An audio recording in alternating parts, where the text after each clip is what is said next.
Yeah, apparently the battery is failing in one of our UPSs. So it would have kept going if I didn't mind it just screaming in the other room for the next 3 hours, which I did mind. Okay.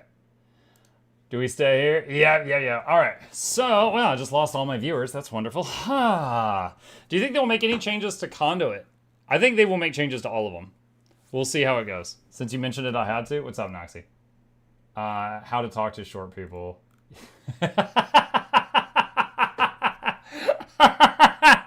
All right, hang on. Hold on. How to talk to short people.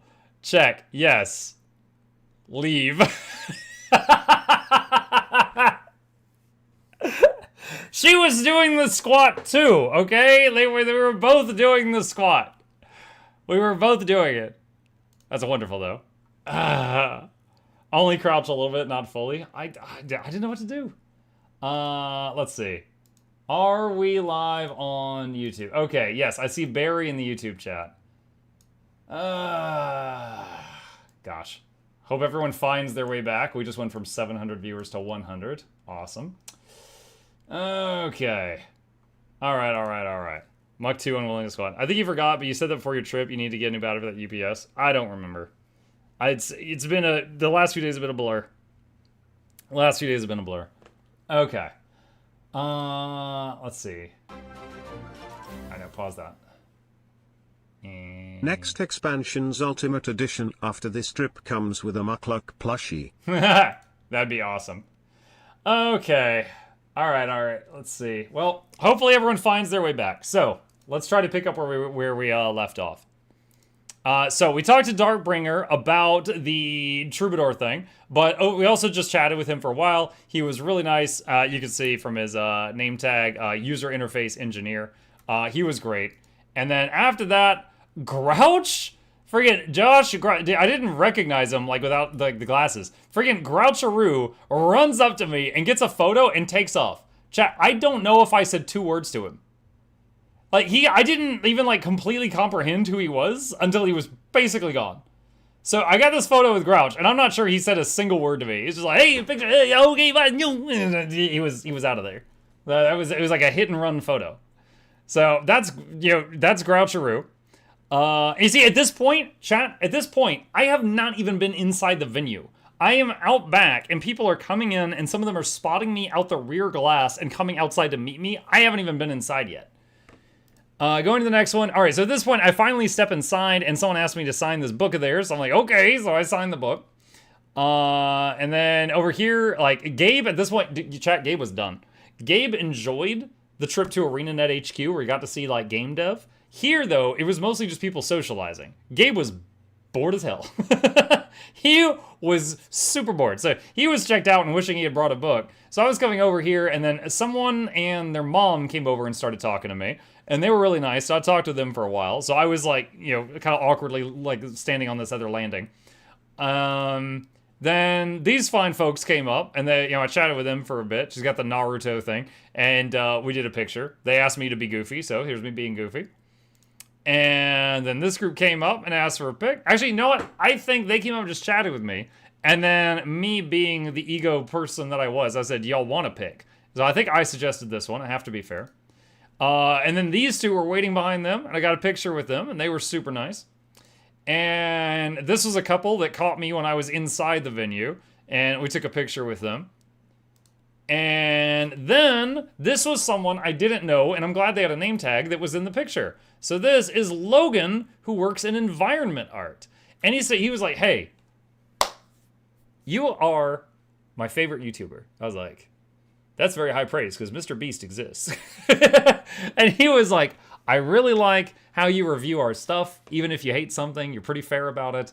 And he's like, I love your stuff. Thank you. I'm like, that was very kind of you. Thank you. So he was really nice. So I talked with him for a bit, and he was kind of bummed out, chat. He's like, yeah, I work on background stuff. I'm like, oh, that's awesome. I mean, background stuff's needed. He's like, yeah, but people just haven't really liked the songs I've done recently. And I'm like, what did you do? And he goes, I did the background for Silent Surf. And I was like, the problems people have with Silent Surf aren't its background. I'm like trying to cheer him up because some people hate Silent Surf.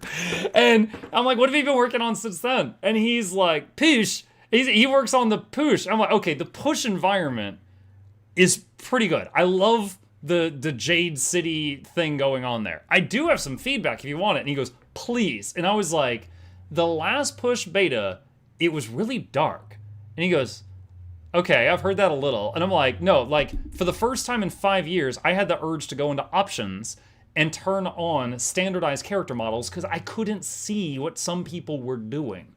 And he's like, I added some smoke vents. I thought it would be cool. People could like hide in the smoke and do stuff, but I guess it's not landing well. And I was like, I'm just letting you know my thoughts. And he's like, okay. And it was pretty cool because he was very human in that moment. It was really neat talking to him. So he made at least some or all, I don't know, of the background environment for Push, and the fractal that I mentioned. So I talked to him for a bit. He was really nice. Also, I just noticed this guy over here. I didn't even see this. So we've got a genuine photo bomber back here. I didn't even notice this in the picture. I don't even know who that is. So we got this guy just in the background here. I don't know who that is. So he snuck in there. You see Mimuk is getting tired. He's starting to flop over a bit. All right, and then we had this fine person came up and asked me to sign their back. I gotta tell you guys, I've never signed as Mukluk in my life.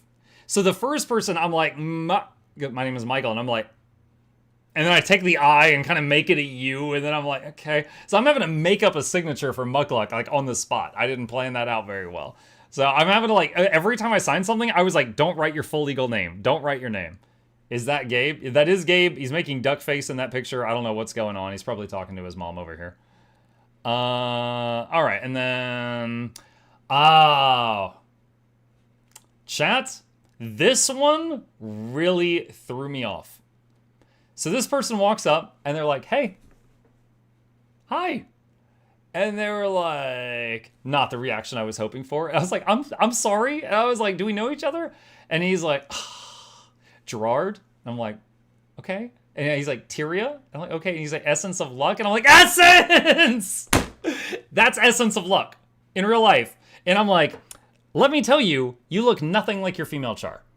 And he's like, okay, fair. So this is the person who made the achievement in game called Please Take a Seat, but you'll only need the edge. That was in reference to me. This is the person who did that. And he pulls out a Mimuk and asked me to sign it. And then he mugged for it. And he's like, I'm going to keep this at the office. He was like very swagger about it. So yeah, this is Essence of Luck, who has dropped by so many of us content creators' streams and raided with us and done convergences and stuff like that. And he apparently also bought a Mimuk, so he's got good taste. So that's Essence. Going to the next one. You guys probably don't know this person. They work in the background. Not many people see them on the day-to-day. This person's name is Ruby. Ruby and I had a very funny exchange. I posted, let me see if I can find it. I posted on socials. I said, I did this picture, and I said, and that's why we should delete Guardian. I think we've got like a new reaction image here. And then she replied, yeah, you convinced me. I'll tell the team to do it first thing Tuesday. So there's room for Monk on Wednesday. That's all I'm saying. You know, goodbye, blue boys and capes. Get rid of that. But she was really nice. She was running all over the place. She was constantly like running in, oh hi, running off, and she was just like here and there and gone, and like she was that one person at the party that's trying to like keep everything going, and she was just bolting all over the place, and it was impossible to talk to her for more than a minute. So she was great. I got to talk to her like at the end. Like chat, the event was like we had the tour, and then we were there for 2 hours, and then there was the event. So by the end of it, I had been kind of near them for like 7 hours, and at the end of the event, it was 10 p.m. And I got to kind of talk to her for more than 5 seconds for the first time when people were leaving. So I chatted with her, and then David seemed to really care about making me happy, which, you know, as well everybody should, but David really knew it. And he come up and he's like, so how is everything? If you need anything, let me know. And I was like, I would love to I was like, before I leave, I really want to get a picture with you, and I really want to get a picture of Ruby. Now, I meant individually. I didn't mean like at the same time. And he's like, Ruby, come here. Muck wants a picture. I was like, oh, God. Like, you make me sound so demanding. So he's like, Ruby, get over here. So Ruby comes over, and then like Grouch comes over, and then these two come over, and I think that's Amy, and then these come over, and like they come over, and I'm like, okay. And so my wife's getting ready to take one picture, and she's like, oh, shoot. Ah, dang it. Ah, jeez, okay. And she keeps backing up, and then this happens, and my wife's like, are you shitting me? What are you serious? I could see her. I didn't hear it, but I could see the cussing on her mouth, and she's like backing up and backing up and backing up. Like, are you kidding me right now? And it was like the entire ArenaNet dev team at the event all like came in around me for this. I'm the only one here, not an employee. Do you know how flattering this was? Are you kidding me? My head was huge. So yeah, like dude, I mean, how many can you freaking name? Like, there's, like, that's Amy. I just met her. That's Grouch there. That's Darkbringer, David, Roy, Ruby. I think that's another, I know there's two Amy's. I think that might be another Amy. I think that's Kent. I just met Kent. Logan, I just met. This guy was super nice, but I can't remember his name. If you're in the chat, yell at me. And that's Gerard. But I met too many people, and I couldn't remember all the names. But so, yeah, this happened. So I got this amazing picture, and all of them just saw me. But after this, by the way, you see this back here? There was one. You see this hand? There was one person walking around, and they had a handmade skimmer on like a pole, and they were carrying it around. And they won one of the giveaways. So Ruby called them, and you just see the skimmer, because they were short. You just see the skimmer in the crowd like, woo! And everyone's like, yeah! The skimmer won! And they go up there, and they got some prize. Like, they had a bunch of giveaways they did. Like, everyone that came in got a ticket, and it had like a 6-digit number on it. And they called, and they'd be like, all right, if you've got this number, you get a Funko Pop. If you get this number, you get a Funko Pop. If you get this number, you get a Funko. They had a lot of Funko Pops. But then this number was like the big glass Oreen. And then this number was collector's edition of Guild Wars 2, which had the giant, Ritlock figure and stuff like that. There was a lot of cool giveaways. I didn't win anything from the giveaways. I just had to make do with all the free stuff they gave me. And then there was one item that had bubble wrap stuck to it. And they're like, this person gets Funko Pop and bubble wrap. Everyone's like, bubble wrap! Like, it was the butter from our giveaways. And so, like, the next thing, they were like, oh, and there's no bubble wrap on this one. And the whole crowd was like, oh. And they're like, okay, we can add in some bubble wrap. But they pulled some out of the garbage. And they're like, yeah! And everyone freaked out for the bubble wrap. So it became like the new zucchini or butter or something like that. So that was very silly. But afterward, like, they were all so nice, and I feel bad that I can't remember every single name I met there. I've tried to find some of them on socials and like follow them, and a lot of them were following me already. Like, I found Kent on socials earlier. But at one point, this fella here and Kent walked up to me, and this guy was talking. Kent was just kind of being silent, and he was, hey, by the way, he has a kilt on. He goes, hey, I just want you to know, you're my favorite Guild Wars 2 content creator, which is very high praise from this guy. And he goes, anytime we release a patch, I love watching your thoughts videos afterward. Because even if you hate something we did, you're really fair about it. And I was like, thank you? Like, dude, that one, having someone who makes the game telling me they look forward to my thoughts on what they made, my head grew 3 more sizes. Like, that hit me really hard. And then, Kent here, who was behind him, said, my sentiments exactly. I echo everything he's saying right now. I was like, geez, guys. So these two really inflated my ego before the picture. So they were, it's a wonder Muck could make it. Yeah, I almost didn't fit back on the plane. But yeah, I almost did very well. Yeah, there's so many of them. I didn't get to talk to a lot of them individually. Like, some of these folks in this picture I never spoke with, but they ran in for the photo. And so, like, they were there, but I never talked to them. However, David, the one who was like, really, I gotta take a drink of water. David, who was, really seemed to want to make sure I was taken care of. Like, he and Ruby were making sure I had like the Uber account, was able to get to and from. And he's like, what was your favorite part after each thing and stuff like that. He's like, if there's anything I can do for you, he's like, let me know. And I was like, there is one thing. And he's like, okay. And I'm like, I'm going to talk business for a second. And he's like, okay. And I was like, if this is a you, feel free to tell me. That's not my job. And he's like, okay. And I think he was getting nervous. And I proceeded to gesture to the little guy on my shoulder. I'm like, all right, this little guy. And he goes, yeah. And I'm like, I got y'all's permission to make this. And we sold 750 of them. It did phenomenally well. And I didn't get any help from you guys marketing it or anything like that. That's just on its own. And he's like, yeah, it looks great. And I was like, I would love to make a lot more. I have been waiting 2 months to hear back on this.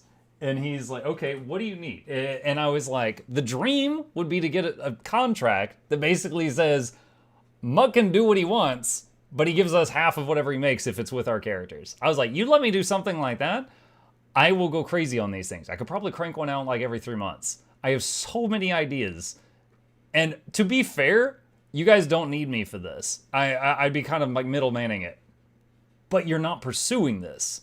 If you give me permission, I can go crazy with this, and you guys will make a profit, and I will like respect the characters and stuff like that. He goes, okay, well, first of all, you're right. That is not my job. He goes, but yeah, that should totally be doable. We probably just got to get like Bob, Sally, and so to like sign a piece of paper, something like that. He goes, I'll look into it. And I was like, that would be awesome. And he's like, okay. So he's like, I'll look into it. I was like, yeah, I got a lot of ideas on it, and yeah, you'd see there's a few people here with them. Like they would sell. Yeah, so I totally barked up that tree while I was there. Make a Bram voodoo doll. But yeah, I totally barked up that tree while I was there. Didn't give them every idea I had because I got to keep some close to my chest. But yeah, I tried. But yeah, this whole thing was amazing. So there was two things, right? There was like the tour to ArenaNet, and then there was this. And holy guys, I'm not joking. It was like I felt like a celebrity for one evening. Now, it was only an evening. The next day, I got out of bed the next day. My feet were killing me. Like from the beginning of the day, my feet were killing me. Because again, I was standing up the entire day the day before, and I had been awake 21 hours. And I was like, oh my God, my feet hurt so bad. It just felt like the bottoms of my feet were just bruises. So I was like, oh my God. So I was like, okay, it's time to go to PAX. Let's go to PAX. Now, I wanted to wear we had a backpack with snacks and stuff because we heard about long lines. So I wanted to wear a backpack, so I couldn't wear the shoulder thing. So what we did is we basically opened the top zipper of the backpack and had the plushie in there and had it zipped up to like right here. So his head was just kind of peeking out of the top of the backpack.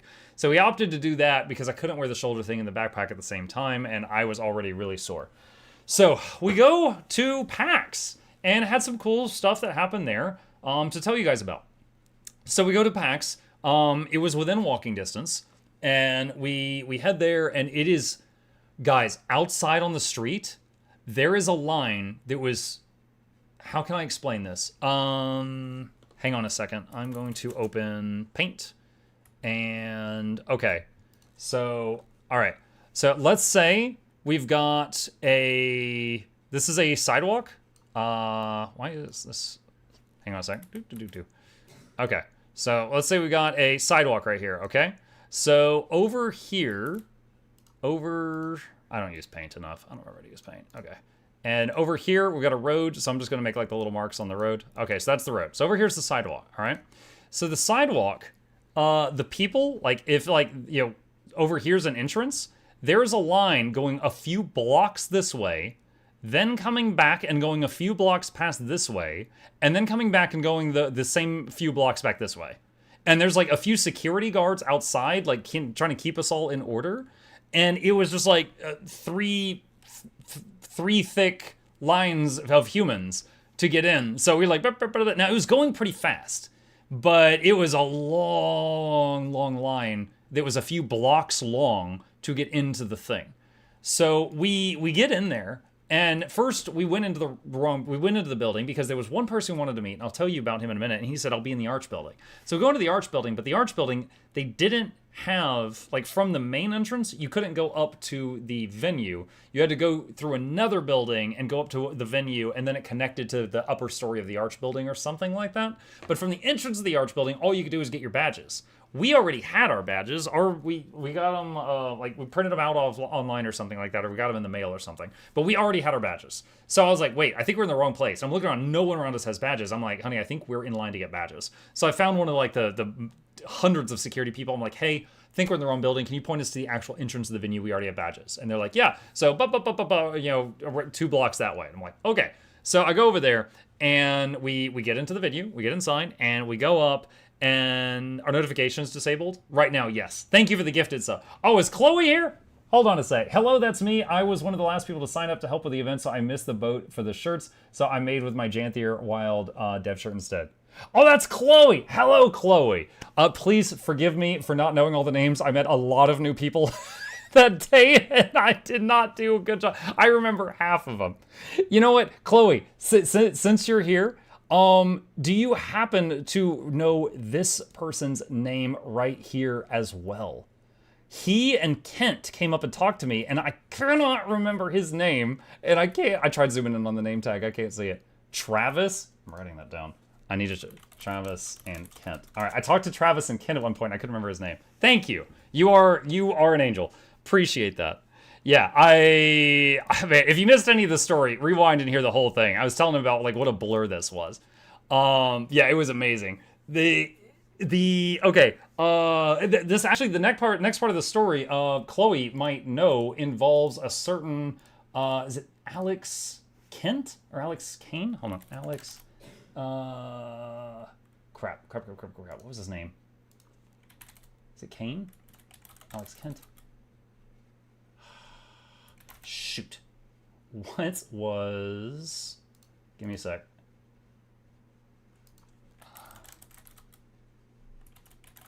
It was someone... Oh, it's Alex Kane. Found it.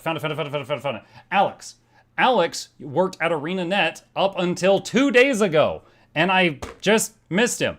And I ran into him at PAX, which is what I'm about to tell you guys about. That was it. So anyway, we get there.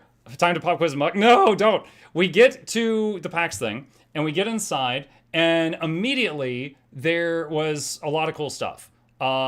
This is just, we took a bunch of random pictures here in no particular order. There's a Star Seeker booth. There's like a bunch of things here where people can play. There's some screens. Fan Gamer had this thing that we're here. This guy is posing for my wife's picture. I didn't even see that. Nintendo Switch. Dude, one of the things I quickly found out is anything cool here had an hour-long line around it. So the Nintendo Switch 2 could kind of peek over people's shoulders, but if you wanted to play it, forget about it. Path of Exile 2 had a booth there. Massive line around it. Had a few people in costume. It was cool to look at. I didn't want to stand in line for an hour, but PoE 2 had a booth there. And then here's me trying out the only thing I tried out while I was there. So before heading out, I try to follow everyone in ArenaNet I can. Now, I don't know all of their socials, but all the ones I find, I follow them. Alex Kane was someone who I had only spoken with in passing, but he worked at ArenaNet up until 2 days ago.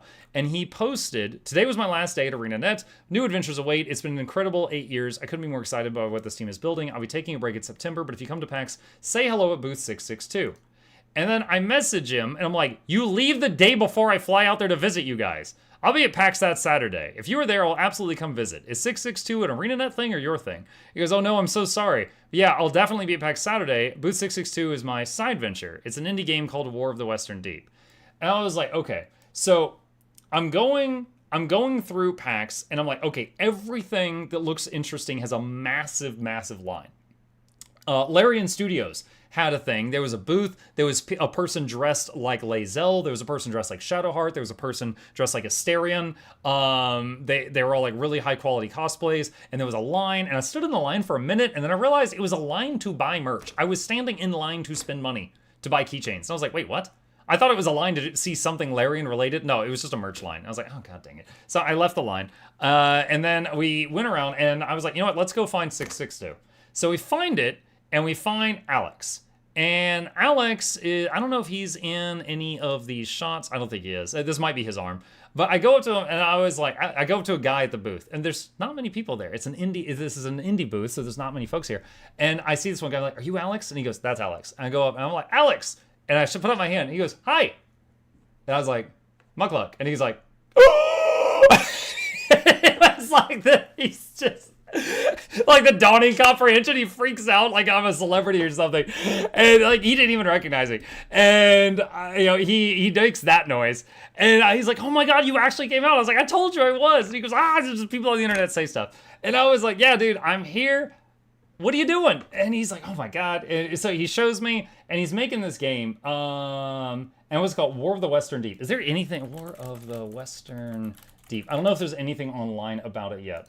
Oh, it's got a Steam page. Okay. So he is apparently, as a side project, while he was working at ArenaNet, he is the lead developer of this. This is a game that they're making. It is entirely hand-drawn.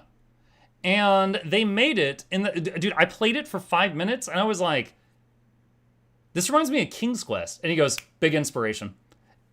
The way that you solve things is like, maybe you want to leave the tutorial and the guard's like, I need to see that you've got your sword ready. And you have to go in your inventory, pull out the sword, get it on your mouse, and click on the guard to get past that. So basically there's, you interact with the environment, you interact with your inventory, and it's all hand-drawn and stuff like that. And this has been his side project while he was working at ArenaNet, and he was showing this off, and he had like one other staff member that was there. But it was pretty cool. Does it have the convoluted puzzles? I don't know. I just played the demo for a couple minutes. But yeah, it was pretty neat. And I told him, I was like, well, hey, a big streamer, if you need any help promoting this in the future, let me know. And he's like, I'll absolutely hit you up. So this was me trying it. It was on a controller, so I had to learn how to hit right bingle bongle and stuff like that. But I hung around with him there for a while, and he was a really nice subject. He told me so many things he was not allowed to tell me about ArenaNet, and I can't tell you guys, and it's eating me up inside. But yeah, like I know how to get to Zaitan Phase 2, when the Tengu are coming up, like all kinds of stuff. But yeah, so we talked for a while. He's like, yeah, I can just tell everything. And then I was like, all right, well, my kid at this point, Gabe was bored out of his mind. There was long lines, and then dad was talking to some old nerd for like 30 minutes. So my son is hating PAX. So I was like, okay, let's maybe split up. So my wife takes Gabe around to go to whatever he wants to go to, and I keep schmoozing and mingling and schmingling, all right? So that's me at Alex's booth. Borderlands 4. I just thought these statues were cool. I asked Anna to snap a pic. This was a Borderlands 4 booth. So they had these giant statues that were set up. I've played every Borderlands game so far, except for the Tales of series, so definitely going to check that out when we can. That's it. I don't have many pictures of PAX. So I can tell you what I did do, though. While I kind of hit my stride in the indie dev area, the whole indie dev area was like... 1 or 2 people were in line at each thing. And it was a lot of devs, I was supposed to say little devs, devs that were releasing their first product, their first project, right? They looked nervous, it looked very human, stuff like that. So I started going around, and I'm trying to figure out how to mingle as a streamer. Because, like, part of me, I'm just there as a nerd, right? Now, you know the Hillary Clinton meme where she's like, oh, like, that was me. Part of me was that. Part of me, though, is like, look, I stream, I do sponsored stuff for, as part of my living. If I can make some connections here, it could be really good. So I start going up to different ones, and I went up to one. I'm like, yo, I'm just watching, and he's like, hey, do you want to play the demo? And I'm like, no, I'm good just watching this person play the demo. And I'm like, forgive me if I'm wrong. This looks really similar to The Room. And he goes, that was a big inspiration for it, along with this and this and this and this and Inscription. I was like, we loved streaming Inscription. And I made sure to use the word streaming. He's like, you're a streamer. And I'm like, oh, did I say that? Why, yes, I am. Dude, chat, I'm figuring it out. I'm rolling the charisma dice, right? I'm figuring out how to talk to these people.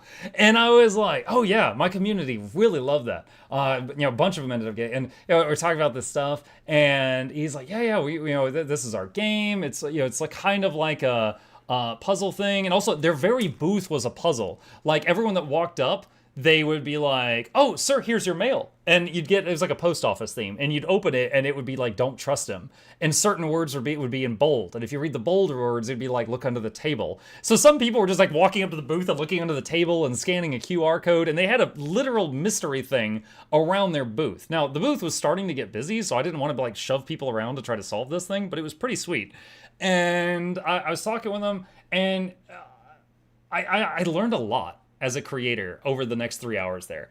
Like, I was talking to people, I was like, yo, I love your game, I have streamed the Elder Scrolls games. I've streamed Avowed. They all both look similar to this. And he's like, oh, thank you. Yeah, those are big inspirations. But we also have like a system in it where you can go more technological or go focus on magic. And I was like, have you ever heard of Arcanum of Steamwork of Magix Obscura? And he's like, yes. And I'm like, that sounds like what you described. And I was like, this sounds really cool. And he's like, thank you so much. That means the world to me. It's like you say, anything nice about their game. And I genuinely meant it. But you could tell that like, it meant a lot to them.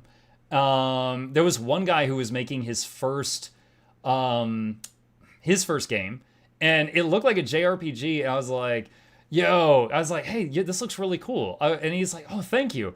And I was like, you look really nervous. I was like, is this your first release? He goes, yeah. And I was like, I get it. Having to show everyone the working build for the first time. And he goes, I got it working yesterday.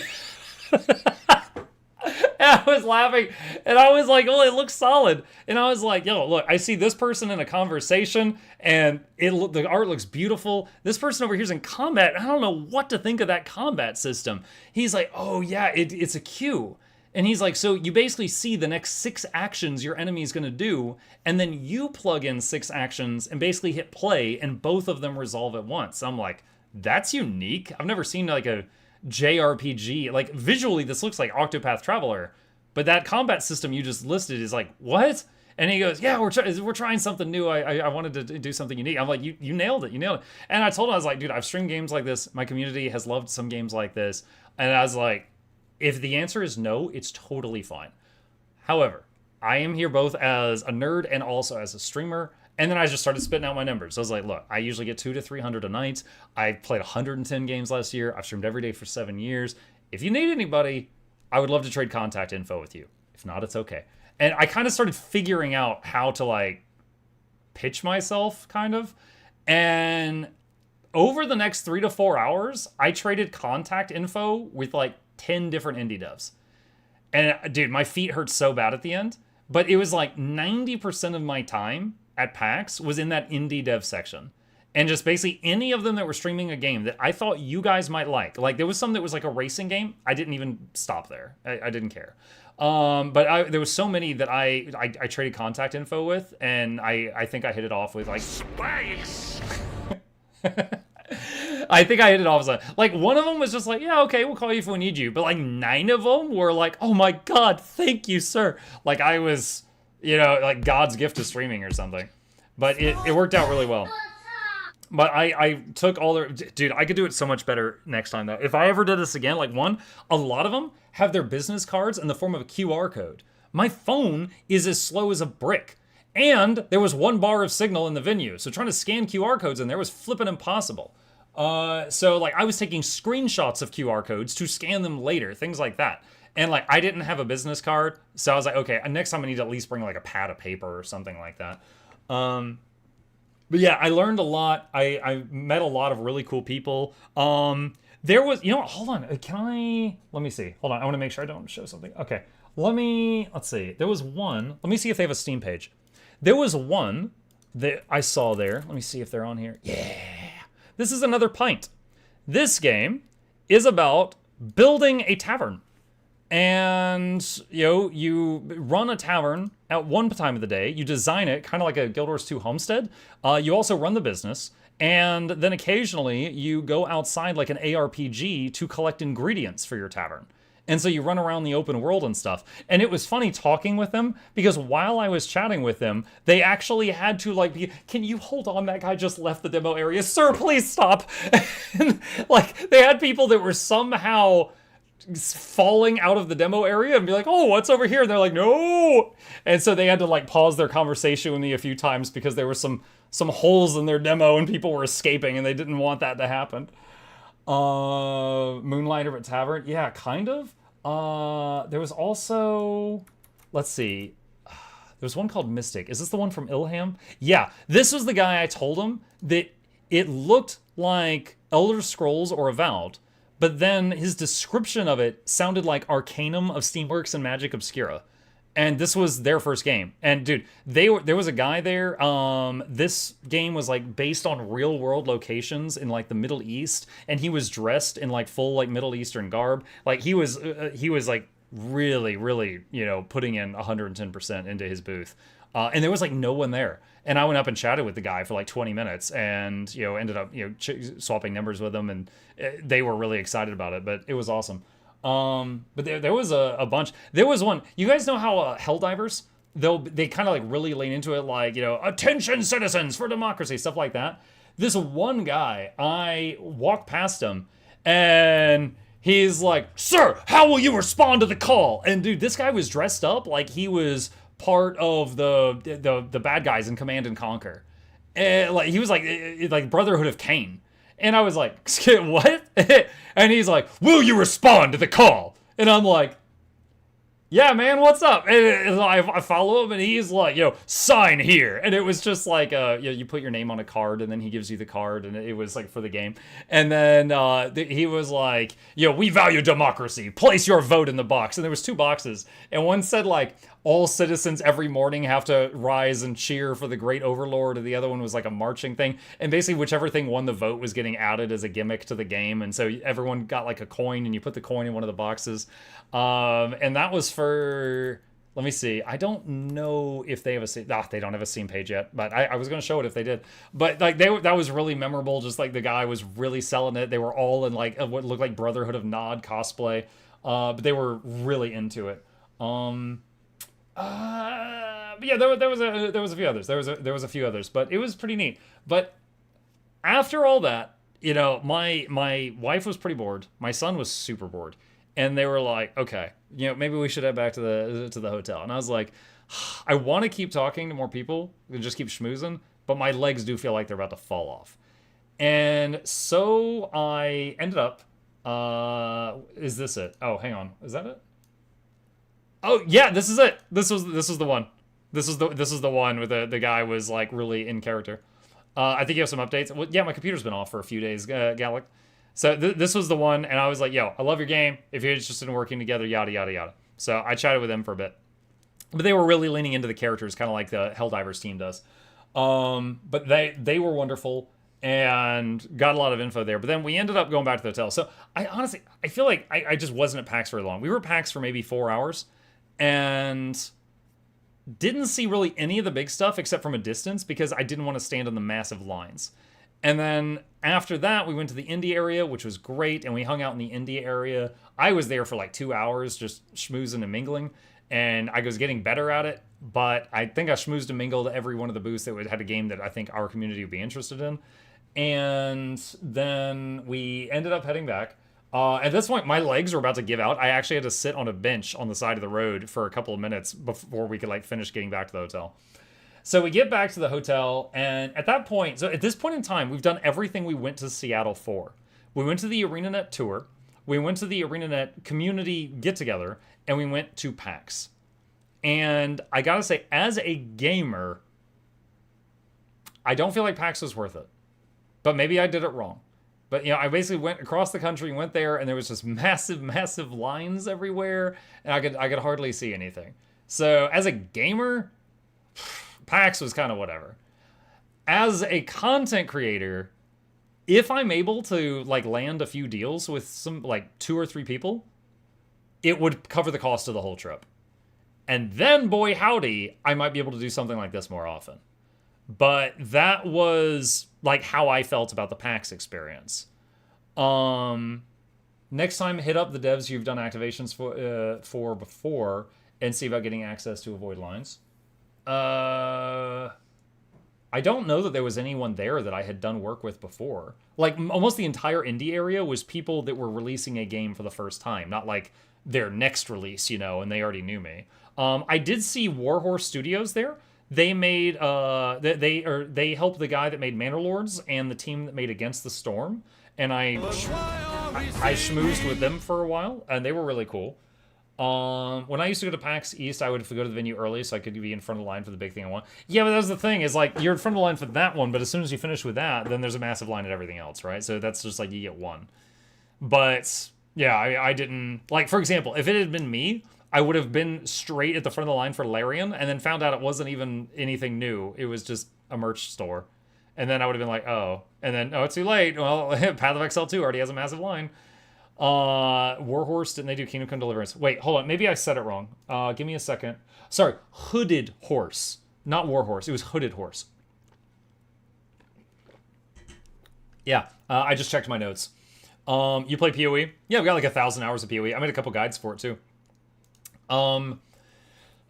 Okay, so for me, I got other stuff to share with you about Seattle, but for me, the Guild Wars 2 community event was absolutely my favorite thing out there. Now, part of that is because I got to feel like a superstar for one evening. I've never felt like that before, chat. That was amazing. My ego was on the friggin' ninth plane of heaven. It was way up there. So yeah, I loved all the attention I got there. I have a huge ego. That was amazing. So that was great. And so many people said nice things. And I got, I got the Panda Express gift card. That was great. There was so many people, dude, and seeing all the people that had like me-mucks there, that was so neat.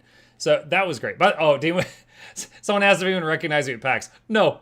Neovalar was there, who had seen me the day before at the community event. He's the only one. No one recognized me at PAX. So I was back to normal Michael the next day. But yeah, the Guild Wars 2 community meetup was my top thing. Everyone was so nice. It was so awesome. The tour was my second favorite thing. The tour was really cool, but I actually got to meet more of the devs at the community meetup than I did touring at ArenaNet.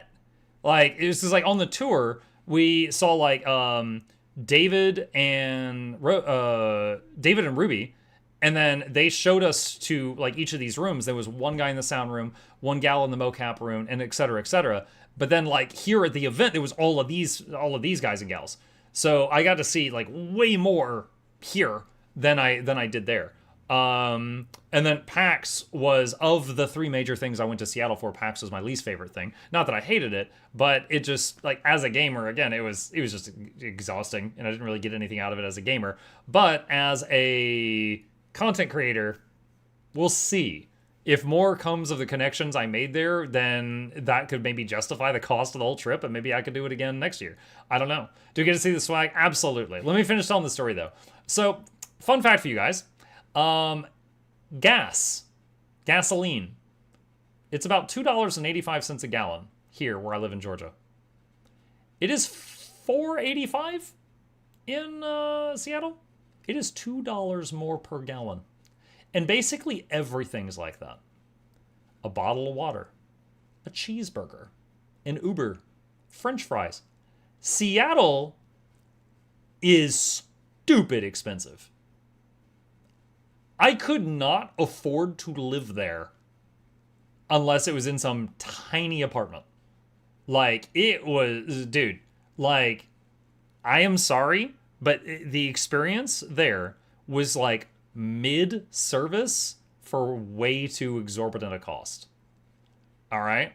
Like, while we were there, we stayed at I think it was called the Westin Hotel.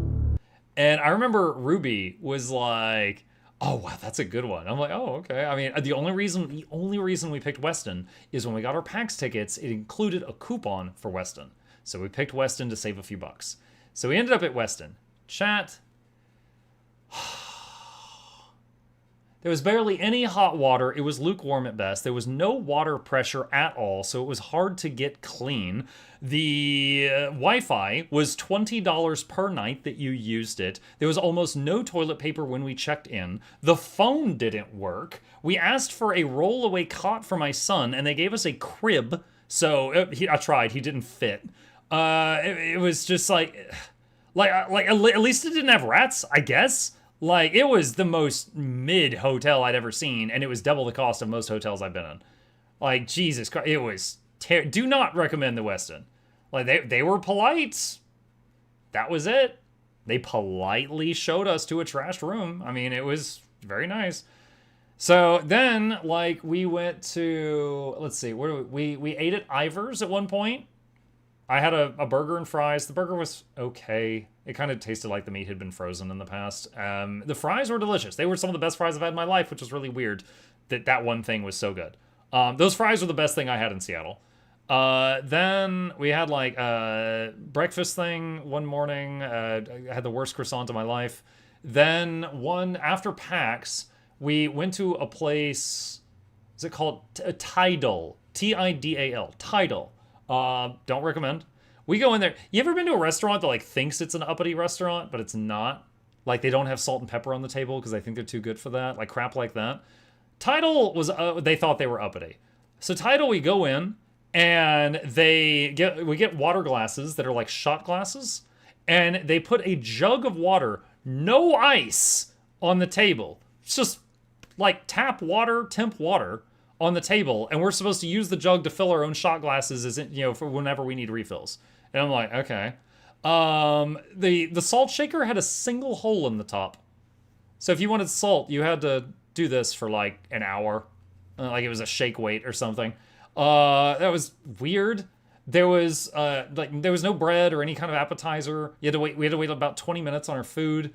Most of the prices were not in the menu. You know those guys? They're like, if you're here, you don't need to know how expensive the Coca-Cola is. You know, they just don't even have the prices in the menu. You have to ask because they're too good for that. And we finally get the food.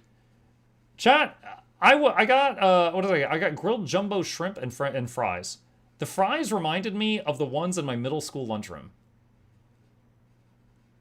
They were quite poor. And they were also quite expensive. It was crinkle cut? No, it was like cardboard. It was terrible. So it's like pretty much everything outside of like the Guilders 2 event that we got in Seattle was overpriced mid. Like that was it. I was just like, oh my god. Like let me put it to you this way. On our way out there, we ate in a McDonald's in the airport while we were waiting on our flight. That McDonald's was better than any of the food I had in Seattle. Like, oh my god. And it was a tenth of the cost. Let me tell you about another thing. We get the bill for the three of us at Tidal, and it was $100. And my wife's like, oh man. And she starts to give the guy the standard American tip, which is 15%. So she starts to add $15.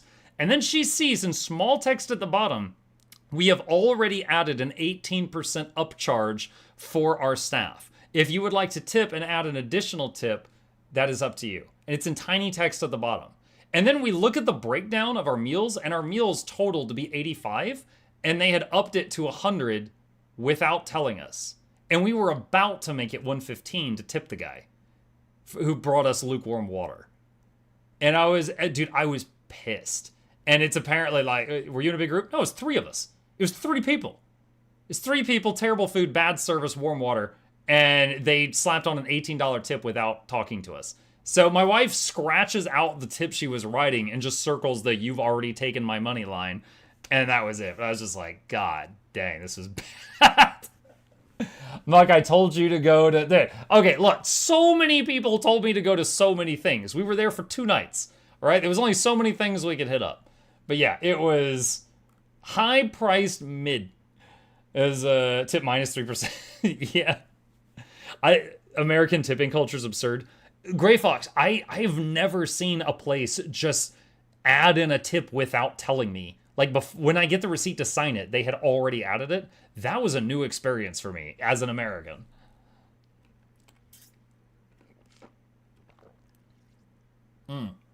So, yeah, don't recommend the Westin Hotel. Don't recommend the Tidal restaurant.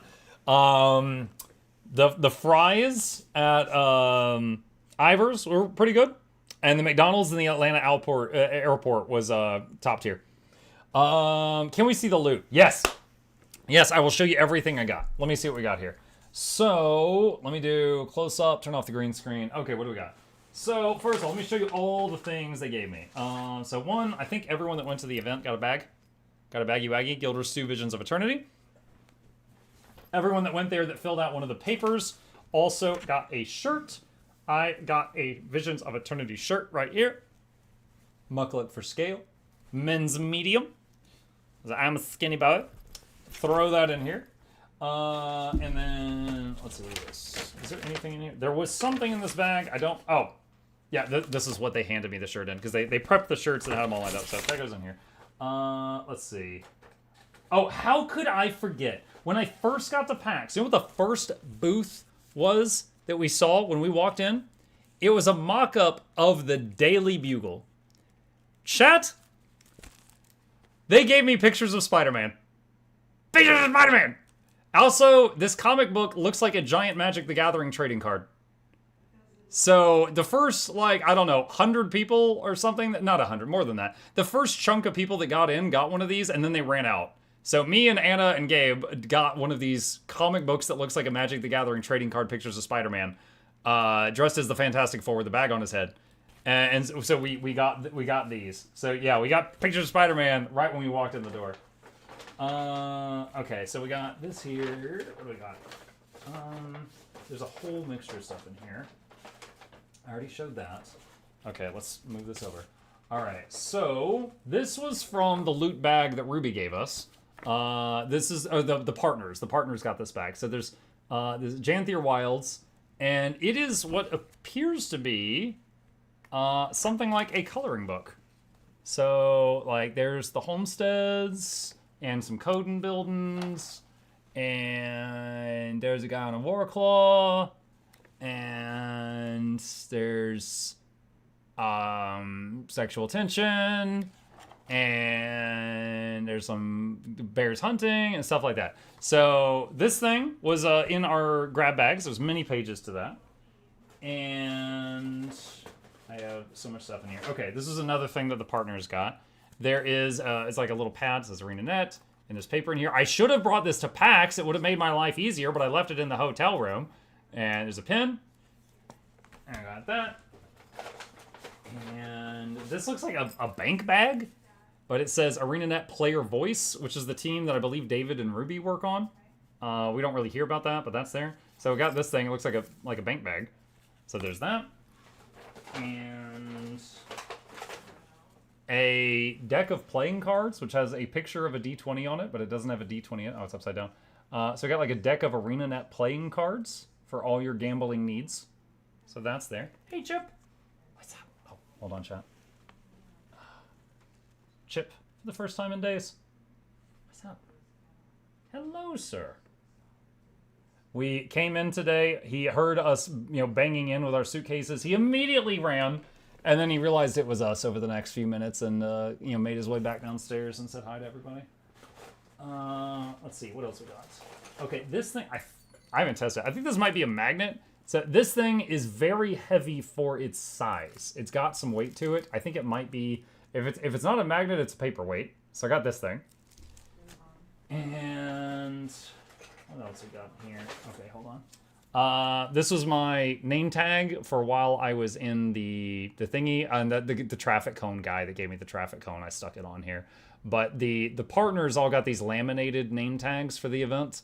And then everyone else were given like a sticker, and then they could write whatever they want on the sticker. A lot of this stuff in my hands right now is stuff I got from talking to those devs, like flyers and things like that. This is unrelated to all of that. I'm just double checking all of it really quickly here. Yeah. Okay, so this is not Guild Wars related. And then a pin. Got a pin. This is ArenaNet on it right there. My camera's not. There we go. The camera wasn't focusing for a minute. And a Commander tag keychain that says ArenaNet partner on the back of it. I'm a very important commander. I will lead you to your death. A pen. So you see it's got like the little pin back thing, so I punch through a shirt. And it says Soto. I got that. That's worth 300 gold. Yeah, the commander tag is 300 gold. And what else we got in here? Nearing the bottom of the bag. Okay, we got the tiny traffic cone that one fellow gave me that with the traffic cone on his head. Oh gosh, who was it who... Hold on, if I look at the names, I'll recognize it. Helvetica from Guild Wars 2 University had a bunch of 3D printed magnetic Catmander badges, and he gave some out, and he gave me one. So this was from Guild Wars 2 University. They gave me this Catmander badge. It's got a magnet on the back of it, so you could pin it to your shirt or something. So I got that. There was one person at the event that I don't know what prompted it, but it was pretty cool. They had a whole bunch of these little finished wooden squares, and then using stamps they had, apparently they were putting they put Guild Wars 2 logos on them. And then they were giving these out to people. And they're like, "Oh, you're Mukluk. You could have a whole set." And then they gave me a whole set of them, like one for each expansion. It's showing up partially on there, but coasters, no, they're small. I mean, you can see it in my hand. It's smaller than a coaster, but they're like about the size of poker chips. So it's definitely kind of like a souvenir type thing. So he gave me a bunch of those, and then I got like a sticker, and then my ticket that did not win me any prizes in here. I think that's it for the loot bag. Yeah. And then other than that, I've got like my map of PAX and my badge from PAX and stuff like that. Is a shot glass coat? Yeah, if it was a very tiny glass, sure. I thought Yorst University was an actual academic institution. It might be. I'm not super familiar with their work. I know that was one of a few people that had basically just gotten into the partner program like not long ago, so I had never met them. And when Helvetica first came up to me, he's like, "Hey, I'm sure you get this a lot, but I know you, but you don't know me." And I was like, "You would be surprised," because at that point in time, I had been addressed as Mukluk outside exactly once, which was at a Renaissance fair, and we chatted up. He was super nice, but yeah, I hadn't seen his stuff before then. And then we woke up this morning at 4 a.m. and went to the airport and got on a 5-hour flight home. Between my 2 flights, I watched the Sonic the Hedgehog movie, the Minecraft movie. That one is kind of lame. What else did I watch? John Wick 4. And halfway through, I realized I don't think I'd seen John Wick 3. But it didn't really affect the plot. Everyone was trying to kill Keanu Reeves. Nothing new. So, I mean, I kind of knew what I needed to know. But I think I need to watch 3 at some point. But yeah, now I know how it ends. I think that's it. Real question. Did you have fun? Yes. I think I already answered that. But yeah, the Guild Wars 2 community event was amazing. Both, like, obviously I got a big head. Everyone was treating me like a superstar, which I really didn't deserve, but boy, howdy, I'm gonna take it. So lots of people were come up and, talking to me and stuff like that. The devs especially, I loved getting to talk to the devs about the game.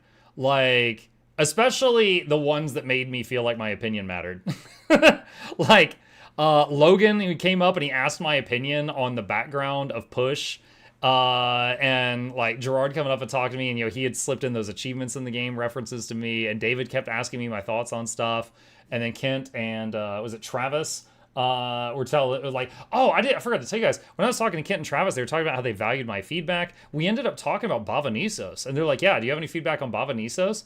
First thing that came to my mind, I was like, why is the map a giant brown block on my world map? I kind of hate how I have to super zoom in for it to actually show the map of Bava-Nisos. Why does it do that? And they're like, oh, we set it up like that because we don't want it to show spoilers before you're ready. And I'm like, don't you already know what Bava-Nisos is by the time you open up the map? And they're like, no, you actually find out what it is like after you open up the map. And I'm like, okay, what about all the playtime after that? Could you make it like after you're past a certain story step, the map is revealed or something? Because it's really irritating right now. And they're like, I wonder if we can do that. They were talking to each other like, I wonder if we can do that. And they're like, do you have anything else? And I'm like, I could talk about Lextalion for a few minutes. And they're like, okay. And I was like, well, one, it's kind of weird that you've got this tough boss at the beginning and then just for the rest of it. And they're like, yeah, we've heard that. And I was like, okay, lore-wise. When I first hit Lextalion, it didn't make any sense. I thought you guys had just copy-pasted Gorseval over there. And they're like, well, we kind of did. And I'm like, you know what I mean. And I was like, it wasn't until after I talked to Loranity and learned more about the lore of the Titans and how they're made and the forge and stuff like that. I was like, that it made sense. And I was like, oh, wait, this is actually pretty cool. But there wasn't enough lore explaining Lextalion and what he is before you get to him. So it just seems like you guys just copy-pasted the boss kind of lazily, which I now know you did not. But that's how it seems because there's just not enough nuggets of information leading up to him. And he's like, well, actually, and I'm like, and I did click on all the little side quest books before I got there. And he's like, I thought we added some stuff in a book. It was somewhere. I'm like, come on, guys, if it's tucked in a corner, not everyone's going to find it. And he's like, yeah. So we talked about that, but it was a really cool conversation because, I mean, they might have been faking it, but they seem to really care about my opinion on stuff, which of course feels nice. It feels nice because it's like you post some feedback on the forum and then the dev responds. It feels really nice. But yeah, like this, I was on Cloud 9. I love this event. I would love to go back. It's just a question of expense. Like, even if I went alone one year, like, even just like the plane tickets and a couple days of hotel, different freaking hotel, a couple days of hotel stay and food, and like the ticket to, you know, PAX or whatever, it'd be at least $2,000. It'd be at least $2,000, even if it was just me. So, need to either land a couple of sponsorships at PAX to pay for it, or just eat the loss. I'm not sure which. But, did you snoop any Guild Wars 3 news? Yo, Guild Wars 3, Guild Wars 4, Tyrion Fight Tactics. Chloe, if you steal that, I want commission. Yeah, dude. Yeah, all of it. All of it. New Patreon level. Yeah, new Patreon level. Send me back to ArenaNet. Fantastic. Achievement. Mug told us their storytelling sucks, so here's 99 pages and a legendary ain't one. Is this obvious enough of tribute? No. Tyrion Fight Tactics. I know. So boy was only bored, needed to sleep in a bad food. I don't think he'll come to you again. Yeah, okay, yeah, he told us, because we asked him, we were like, if you knew everything about the trip that you now know, would you go out again? And he's like, not again. And so basically, he loved the trip to ArenaNet and seeing the stuff there, but the trip to this event here, he was bored for 3 hours. And the trip to PAX, he thought he was going to like it, and he ended up being bored for 4 hours. Because he went around on his own with mom, and he was just standing in lines. And then I was just talking to devs for hours on end. So he found lines and me both boring there. So he was like, okay, yeah. He's like, going to the studio was awesome. But the rest of it, he's like, ugh. Need to take him to DragonCon next year? Maybe. Was that everything? Oh my god. Dude, it took me 2 hours to relay that story. To be fair, Muck's uncle did offer us their guest room, then we'd have to find a way to get... Yeah, but the hotel we stayed at it had a discount, and it was within walking distance of everything we wanted to do, which... You know, being a mile away from your destination in Seattle might mean a mile uphill the entire way. We found that out. It's very sloped. Best thing to do at PAX as a kid is go to the free play rooms and just play console games. What about Heretic? I know that one. Shut up. Let's see. This was like a second birthday weekend with all the fun stuff. Yeah. I mean, he got to take a day off school and go see game dev stuff, so that was pretty awesome. Large conventions are definitely hard for younger audience. A smaller convention would probably be his face. Possibly. I'll say we didn't give any pictures. We did see a lot of cool cosplayers there. There was one of an 8-bit version of Springtrap. There was one guy that looked like he was in red ant armor from Grounded. There was one lady that was a very curvy version of Pyramid Head. There was, I think, what is it? Is it Castle Crushers? Castle Crusader? Yeah, okay, these guys. Cool. All right, I've never played this game. There was 4 people in, like, full-body suits that look like tall versions of these guys. And they were marching around the whole thing, and they looked really cool. So there was a bunch of them marching around. There was Baldur's Gate 3. Yeah, I mentioned it earlier. There was like 4. I think they were part of the booth, but there was some cosplayers for the main cast of Baldur's Gate 3, and they were in. Yeah, they didn't look perfect, like, you know, but the makeup and the outfits were like 10 out of 10. But there was one for like Lae'zel and Shadowheart and Asterion and stuff like that. I saw FNAF and Hollow Knight. I didn't see... Oh, I saw Cult of the Lamb. There was a lady dressed as the Lamb. It's bedtime. It's bedtime? All right, let me tell the boy good night. I'll be right back.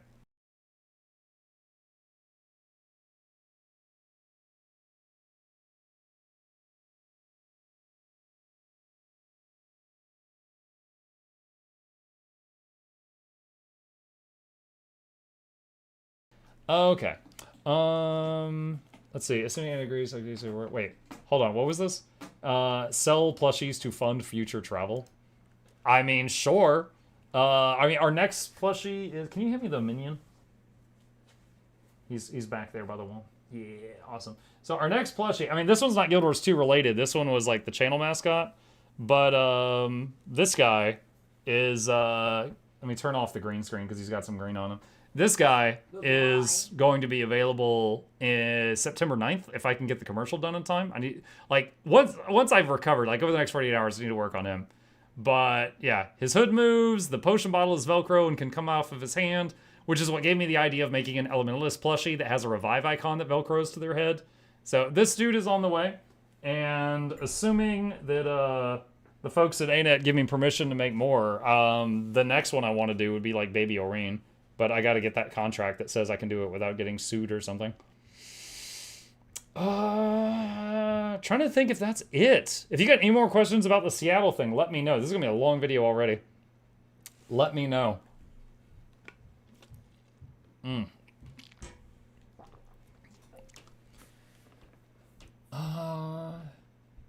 I would buy a Baby Oreen so fast. I have the Funko Pop. I got a question. I haven't been here for the past hour. Can you say everything again? Nope. Rewind. Have you always had legs? I manifested legs right before the Seattle plane tickets were purchased. Sell legendary bacon plushies. Do you have a picture of the Char fursuit? I know where we can get one. Hang on. Scridiana Jones, by the way. Okay, let's see. Hang on. Where is it? Ah, here we go. Community meetup.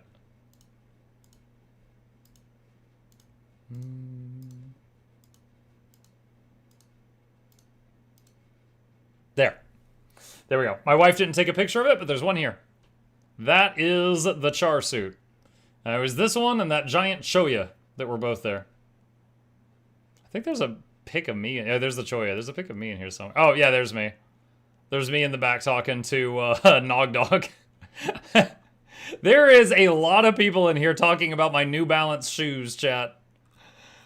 More than I would expect. Was the huge Griffin statue somewhere? I did not see a huge Griffin statue, no. Did you check out both buildings for PAX or just the expo hall? I don't know if I saw every building. Dude, it was an ocean of people. It was rough getting around.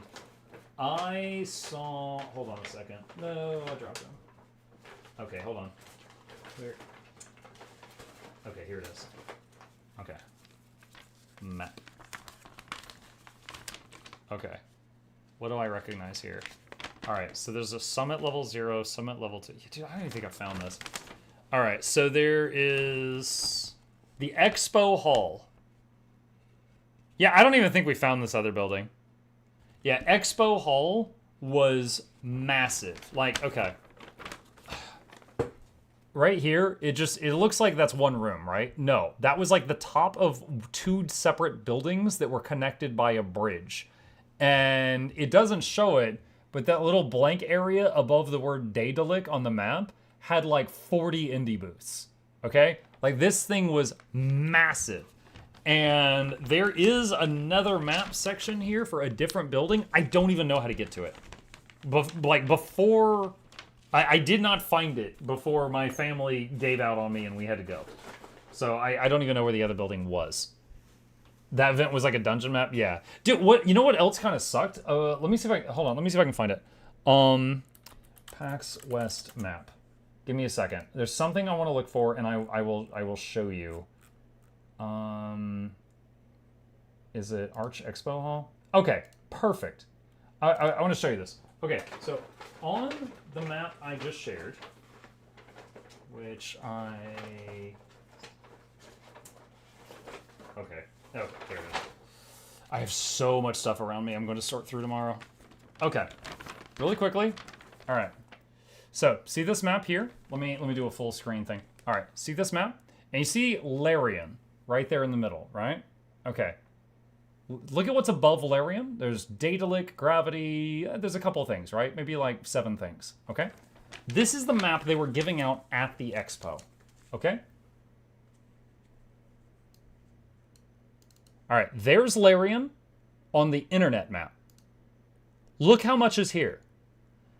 The map they give you when you're there doesn't show any of this.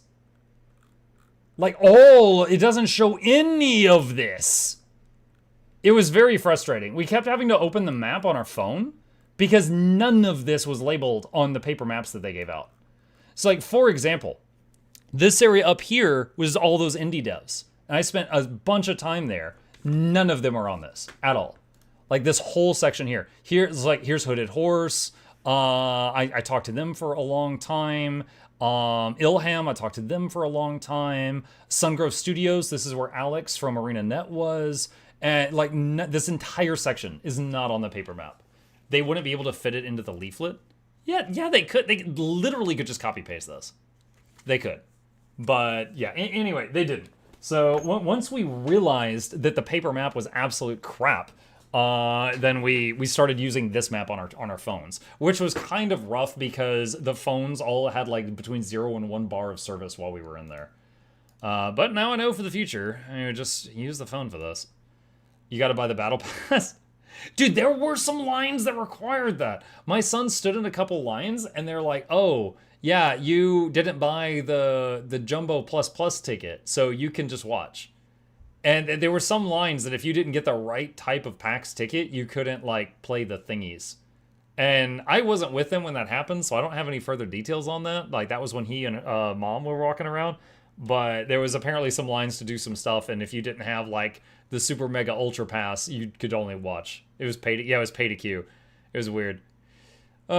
All in all, it was a cool experience. Just recapping, the community meetup was just such a blast. The tour around ArenaNet was pretty cool. Loved getting to talk to the devs most of all. And then PAX was fine as a gamer. I would go again if it were really close, or if I'm going to this event again anyway and PAX is across the street, I might as well. I would go again, but otherwise it wouldn't be worth it for me to go. That's as a gamer. As a content creator, it remains to be seen. If I end up getting any like partnerships or sponsorships from the 10 companies I schmoozed with, that could help pay for the trip, and then that could justify more trips in the future. We'll see. It was the Kirby game. There was a Kirby game. I'm not sure if that was the one he had that issue with. But yeah, hope you guys enjoyed the story time. ArenaNet was awesome. If there's any of them still in the chat, you guys are fantastic. I gotta talk with more of them on like socials and stuff like that. Like I just found Kent on socials earlier today, but it was fantastic. I would love to do it again, and totally not because they inflated my ego. There's the end of a 2-hour video. Did you see Grouch? Yeah, he's right there. He's right. There's his face. Yeah. I didn't get to really talk to Grouch, because during the thing, when we were doing pictures, at one point, he just like, right here, he runs up and he's like, oh, I want a picture. And I'm like, okay. And then I realize it's Grouch, and he's like, whoop, whoop, whoop, whoop, and he runs away. And I was like, what? Dude, my head was spinning. Also, he looks different without his glasses. So I did not even realize it was Grouch before he was taking off. And then, like, I never really got to talk to him. Who's Grouch? Josh Grouch Davis. He is game director. Also called Groucharoo on some of the forums and stuff like that. The glasses are like a Superman feature. Yeah. But yeah, it was really fun. I learned a lot, though. If I go again, I think Boy would stay home. My wife, I think, is kind of 50-50. It's different hotel, different restaurants. If I go back to like a PAX or thing like that, I'm going to have like a pad and paper. I'm going to trade in my phone and get a faster one. Because like my phone was just barely slogging along through that. But I really learned a lot how to talk to like, the indie devs and stuff after a couple of booths. And I learned how to sign the word Mukluk. I had never done that before, and I got a lot of practice. I got a whole lot of practice. Business cards, possibly business cards. Bare minimum, just the ability to write stuff down or like have like maybe like a business, like a website business card, so people could just take a screenshot of it. Like that would be good as well. Upgrade phone is business expense. Write it off. Yeah. Mukluk spin. Oh my gosh, how many's in the queue? That is a while ago. We got like 10 more. Glad to see you back. People more likely to hang on to business cards than scrap paper. Well, when I said the pad of paper, I meant for me to write down stuff. Because some people just gave me an email address and they were like, write to me here. You mean a QR code? QR code's another thing. Again, though, the QR code was difficult because there was like 1 bar of service there. So a lot of people's QR codes at different booths there weren't working on my phone because there was like no service. So, like, there was one booth I saw that, like, if you would scan their Welcome back, QR Muck. code, thank you. Glad you had a great. At the expense of I the had a streak, great. Mukluk Pat. I did not lose the streak. But if you scan their QR code and wishlisted Tom their Manson game, gifted a tier 1 sub to Anna_Chloe. They have given Thank you, Tom 919 gift subs in the channel. if you scan their QR code, it brought up their Steam game page. And then if you hit the wishlist button, they would give you a pin. It was just swag. They would give you swag while you were there. No one could do it because no one's QR code readers were working because there was no internet. And I was like, oh man, it's brutal. Contributing to the phone upgrade fund. Thank you, Manson. 2K bits. You did 2,000 bits earlier. Thank you. It's very kind of you. I'm seeing it now. Were there any of the more mechanics-related devs in the meeting, like Cal CMC? Roy was. Roy was there. At the Tom I mean, Manson it wasn't a meeting. It gifted a was a tier get-together. 1 sub to Groucheru. They have given 920 gift subs in the channel. Thank you, Manson. I would have a business card with your email on the front and your logo, then on the back QR code. Dude, I think it would be kind of cool to have because okay, there's bits of information they care about, right? And if I had like maybe I could have a physical card, but if I had a virtual card that had like my name, my channel, number of days streamed in a row without missing a day, average viewers, and have it like update, like average viewers per for like the last 3 months, and have it like update. Impressions, stuff like that. Like basically the businessy stuff listed. That could be really cool for people to just like, screenshot or something. Were any of the more mechanics related devs? I already answered that. Oops. They need a cell tower in the middle of the building. Yeah, something like that. Nothing beats physical card. We've seen Mucka. Now let's see Paul Allen's business card. I don't think a virtual card would have worked given the internet situation that day. Well, no, the idea is like if I could just show it on my phone and then they take a screenshot of it with their phone. Now, again, this could be a stupid idea, but this is just what was in my head. I was like, oh, if I had this cool like website on my phone that just updates and they could just snap a picture of it. But yeah. QR code. Yeah, maybe a QR code or something. Did you get half my name right? Sand? Oh, man. I'm beat. I am beat. Check your in-game mail yet? Probably clogged from your time away. I did not. No. We can jump in and check it real quick. Hang on a sec. I'm launching it. What if you sew a QR code onto Plushmuck? Dude, it felt weird writing on the Plushmucks. All the people that asked me to sign their Memuck, it felt so weird. Like I was defacing it. But as you're writing on it with marker. You're like, oh god, I don't want to make a mistake. As someone who went to school for 5 years of graphics design, I hate QR business cards. I know a lot of people, my own teacher who does work professionally, refuse to add QR codes. I get it. I hate restaurants that have QR menus. I'm like, F you. I'm just going to McDonald's. What do you mean? I have to forget on my phone for this? All right, daily gather, daily gather. What is this? I opened ton of 4 wins chests. Decided to give you almost every big win I got for giveaway for the community. I got so many big wins from the chest. I can't believe my luck. I can't believe ArenaNet blesses us with such pulls. 1,250 chaos of lists of recipes. I think these are like almost worthless. Hang on.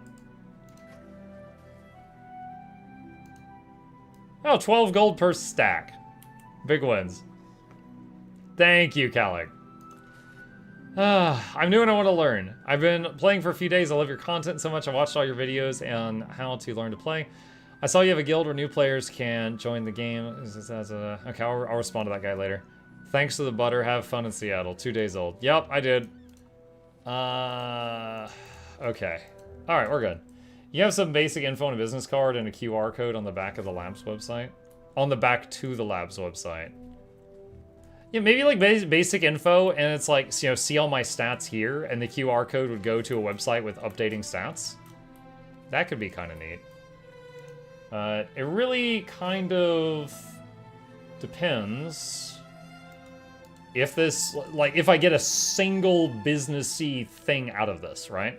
Because if I don't, okay, well, fine. But if I don't, then it'll be harder to justify the trip again, unless we do like a fundraiser or something.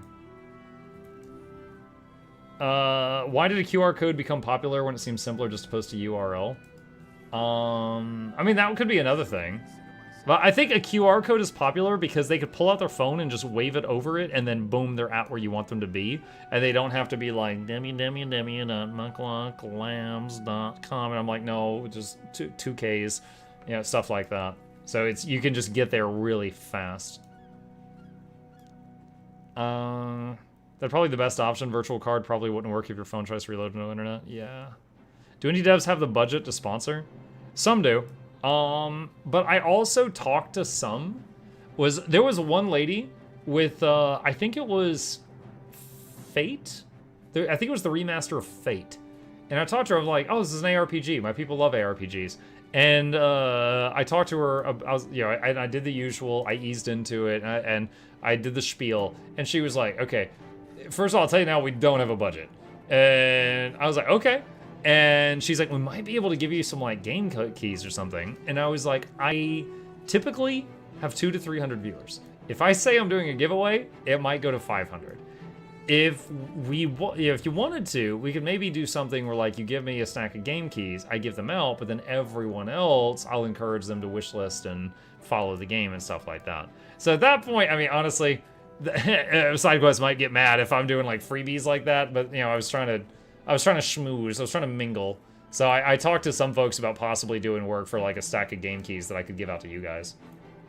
Was Riftbreaker there? No, I mean, they better not have been, because I missed them if they were. I certainly didn't see them. Clearly you also have 500 when you just shout about your awesome PAX experience. Well, I'm in the Guild Wars 2 section, and it does say I'm deleting Guardian on the title. So, all the Guardian mains are scared. Mug, did you ask ArenaNet to increase the weapon and armor displays? I asked him to make Bobanisos more visible. I asked him to explain Lextalion better. I asked Darkbringer to fix the Troubadour UI. I asked them for permission to make plushies. Oh, I forgot one. When I talked to Travis and Kent, I was speaking with them, and they said the really nice thing about, we like watching you because even when you don't like something, you're very, you know, professional about it, civil about it. And I'm like, oh, that's really nice of you to say. And I was like, yeah, I try to do better about that because I don't want to just like be embarrassed by my old streams. And I said, like, Gale Shot. I look at Gale Shot, I'm like, I'm not the target audience. And they're like, you don't like Gale Shot? I'm like, I don't. And I briefly explained why, but I was like, I tried to look at that, I'm like, look, I know some other people out there will like it, it's not for me. And but you know, some people will make it their new main. And they're like, oh yeah, we get some negative feedback on this or that or that or that. Antiquarian, I'm like, oh man, don't get me started on Antiquarian. And they were like, oh, you don't like Antiquarian? I'm like, you know, like biting my lips so hard. I'm like, I really don't. And I tried to explain. I was like, functionally, it is fine. Like the way that it works mechanically, but it needs a different coat of paint. It's all over the place. Like, what do you mean? And I'm like, you play a thief who can't steal anymore, so now you've got a rat that has to steal for you, and it runs out to other people's pockets, but in their pockets are artifacts from all over the planet, like Metal Legion guitars and Exalted hammers, and he just pulls those out and throws them to you, and you're an antiquary, so you care about artifacts, and you show that you care about artifacts by breaking the artifacts over the other guy's head, and you've got 2 skills in your thing, like reshuffle and a thing that's a deck of cards, but there's no cards anywhere on your kit. There's a group of people that think this class was originally something with cards, but that you got attacked by the European Trade Commission, and now you're not allowed to do anything related to gambling. So then you tried to go Indiana Jones, and now it's half and half, and then this is just the abomination that's left. But I try to be professional about it. And then we're like, wow. And they were like, people think that? I'm like, yeah, people think that. What did they have to say to that? I think I stun locked them. I just remember them staring at me a little bit. Did you talk about Evoker? I didn't talk about Evoker. They had to drag me into that conversation. I was not wanting to talk about Antiquarian, but they kind of pulled me into it. Mike, stop throwing CC skills at the desk. Hopefully that wasn't news. No, I don't know. But again, I try to just be like, okay. Like, yes, as a Ranger main, I'm disappointed by the new Ranger lead spec. But I know there's people that like it, so I will just shut up and let them enjoy their thing. But Antiquary! How dare this exist? This is Bugs Bunny and Tyria. What is this? What the hell is this? You hit them with technobabble? Yeah. Hopefully you praise them for Amalgam. We never talked about Amalgam. Because, like, gosh. Kent worked on, what did Kent work on? Hang on a sec. What was his thing? Kent was writer, associate writer, and narrative designer. So I was talking to about like the lore of Bavanisos and like some like holes in it. And then Travis was asking me about like mechanical stuff. I don't know what department Travis is in. ArenaNet Travis. Travis Batig? LinkedIn. Let's see if this has a picture. Nope. No picture. I don't know if this is him. Senior QA Embed? Travis is a designer? He's a designer? I found a Travis Batig on the ArenaNet wiki, and it says he's a QA. Unless there's another Travis. Might be another Travis, and it's just not coming up. Grojo? What is that? No, that's not it. Travis Batig Blue Sky? Travis Batig Twitter? Havoc Rex.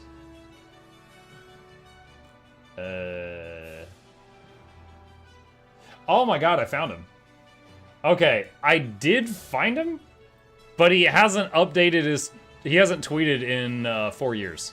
But yeah, okay, so it is Travis Batig. Alright, that's him. Oh, and he was at PAX West in 2017. Okay, so it is Travis Batig. Which, I don't know, maybe the website's just not up to date. The website says he's in QA. Why wasn't CMC there?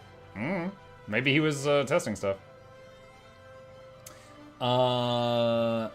Let's see, someday Mike will play Warframe. Maybe. K. Benson said Travis and I both came from QA. Tom Manson gifted a tier 1 sub to Benson08. Benson. They have given 921 gift subs in the channel.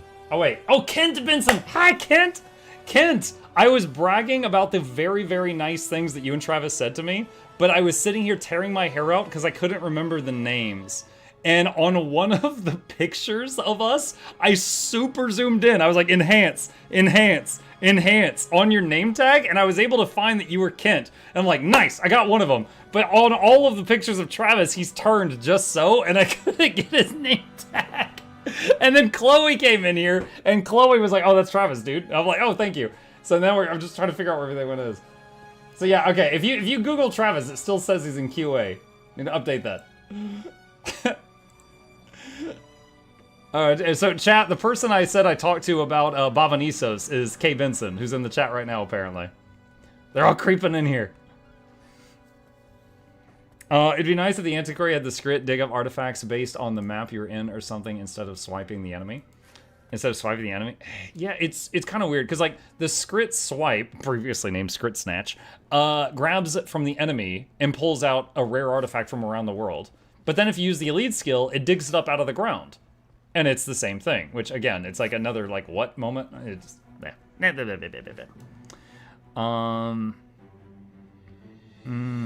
Muck does excellent feedback. Glad you got the chance to deliver it in person. Well, like us now, you're here all the time, so your opinion isn't warped at all. A script what? Script snatch. It's funny because they never said they were changing the name, but during that one dev blog, it was called Script Snatch, and everyone was like, Monkas? What? And then the next time when we got the early access, it wasn't called that anymore. I think too many people were like, huh? So Antiquarian is like Pokemon Metronome. That's what I said. It's like, it kind of reminds me of like, it's like reverse Space Jam. Except instead of Michael Jordan getting dropped into the Looney Tunes universe, it's Bugs Bunny getting dropped into Terraria. It's just like all over the place. Again, I got no problem with its kit, but the coat of paint that's on it is just everywhere. And it's like, the more into the lore you are, the more it's like, what? I was hoping Antiquary could get an antique kitchen sink so I could say I threw everything out of including the kitchen sink. Lol. 10 months. Almost a year. Muck, when are you going to post the pics from the community event, the ones you posted with fans? I could do it now. Let me see something. Hang on a sec. Because there's a lot of people that my wife took pictures for who I said that we'd get them out there for them. Okay. Give me a second. I'm gonna set it up right now. Let's see. How many pictures can you include in a tweet? I'm about to find out. I promised a lot of people at the Guild Wars 2 community event that I would post their pictures. My lovely wife was photographing photographing everything. Here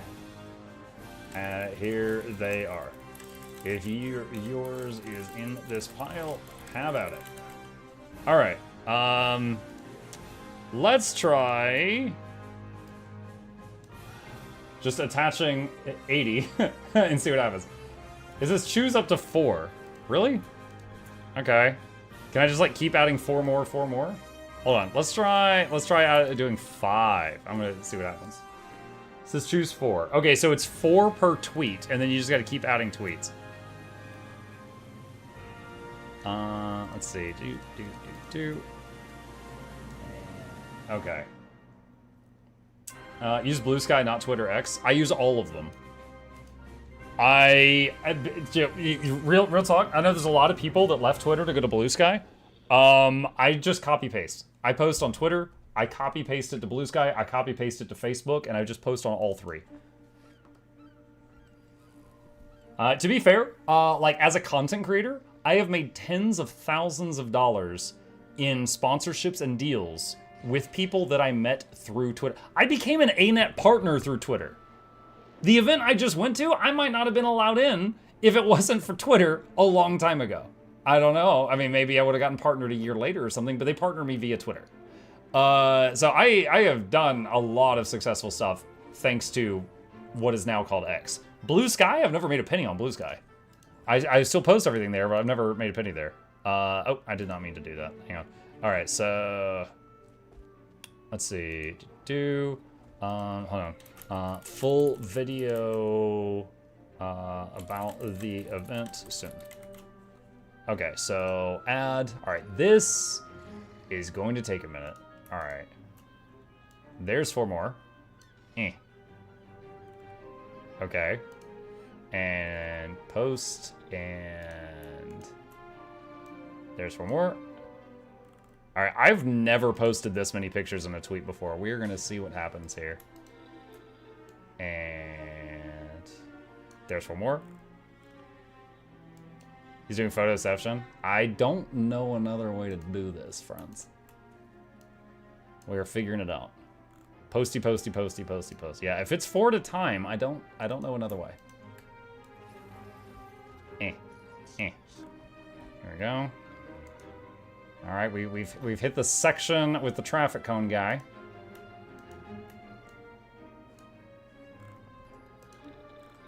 All right, and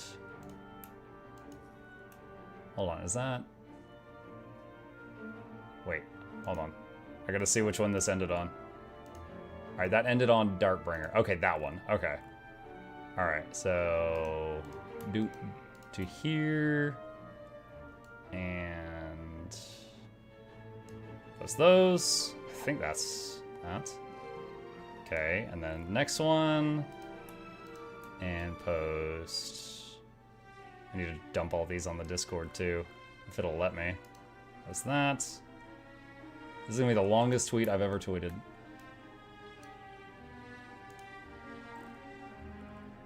And the last two, which is the big gang. There we go.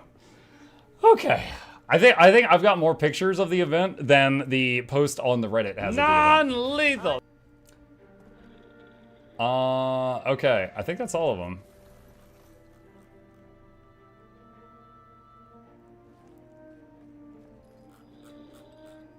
All right.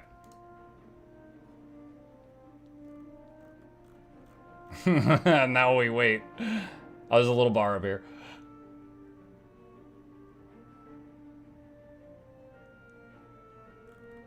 Badoosh! Oh my god. Alright. There we go. It was at everyone. My phone just blew up.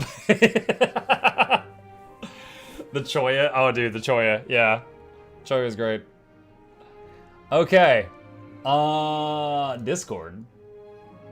Let's see. Go here. Alright. Here's our... I don't know. How many will... Okay, let's just get stupid. Let's just try to post the whole section and see what Discord does. Stop, please. It's like crying. No. Alright, oh, is this 10 at a time? 1, 2, 3, 4, 5, 6, 7, 8, 9, 10. Alright, let me just... Where's the thing I said a minute ago? Hold on, let me move this over here. Alright, and I'll do at notification. I'll do one ping for this. Alright. There's that one.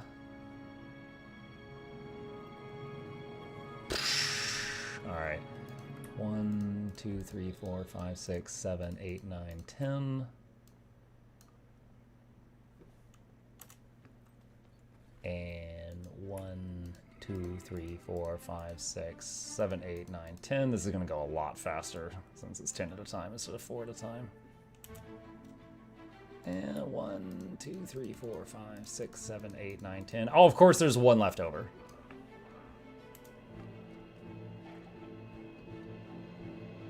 And then the big one. Okay, boom. All right, I only did one ping on the Discord. There we go. Okay, Mike, I just noticed something. What happened with your very own sorting hat? Wasn't feeling well for the trip? I mean, I already was wearing a really weird assembly to keep the plushie on my shoulder the whole time, and I thought that was enough. And honestly, at the end of... I think I was wearing that thing for like 5 or 6 hours. Like, my shoulder was kind of sore. Even though it wasn't a lot of weight, it was a weight on my shoulder. A literal one. So after like 5 or 6 hours, like I was like, oh my god. And then also my feet were killing me too. Alright, hang on a sec. Let me move this over here. And... Okay. Wait, what is this? Alright, we're starting to get some reacts on all those photos. I think that's everything. Oh my gosh. Yeah, and shout out to Lady Luck, who took all of these pictures, chat. Like, there's a ton of people that, you know, they're like, they were there alone, and they asked for a picture, and so my wife took the picture, and some people had us, like, take the picture with our phone and also their phone, but she was doing all of that. Mug, I just noticed what happened to... Oh, I read that already. If you end up doing more plushies, have you looked into the magnet ones meant for wearing on the shoulder? I've only worked with Makeshift so far, so I don't know if they do magnets at all. I only recently found out that Velcro is an option because of the... Oh, he fell on the floor. Oh no. Because of the plushie bottle on this one. So I only found out recently that Velcro is an option. Oh, his bottle's invisible because of the green screen. But yeah, I could ask about the magnet thing. But the big thing right now is just getting that permission. I'm waiting on Joey or David. Well, I've been waiting for like 2 months, but waiting more. Hurry up and wait. Maybe stick with all of them in a row. What's your next idea for displaying plushies on the go? I actually... I had an idea, and I don't know if it would work. I'd have to talk to Bluebell about it since she's the wizard. Hold on, I'm pulling something up. Okay. Do you guys remember the Jedi Survivor game? And he always had this little robot kind of peeking over his shoulder. I wonder if something like that would be possible.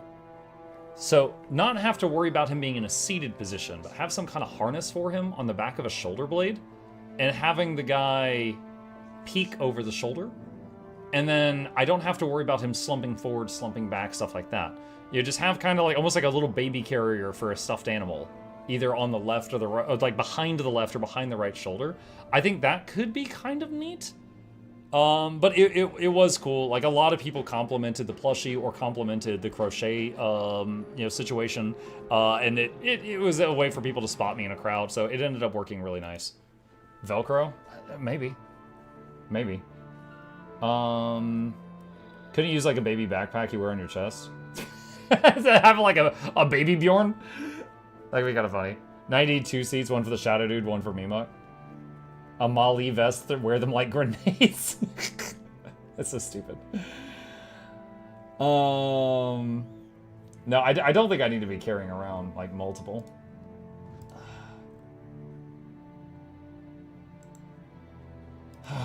Yeah, chat, I am whipped right now.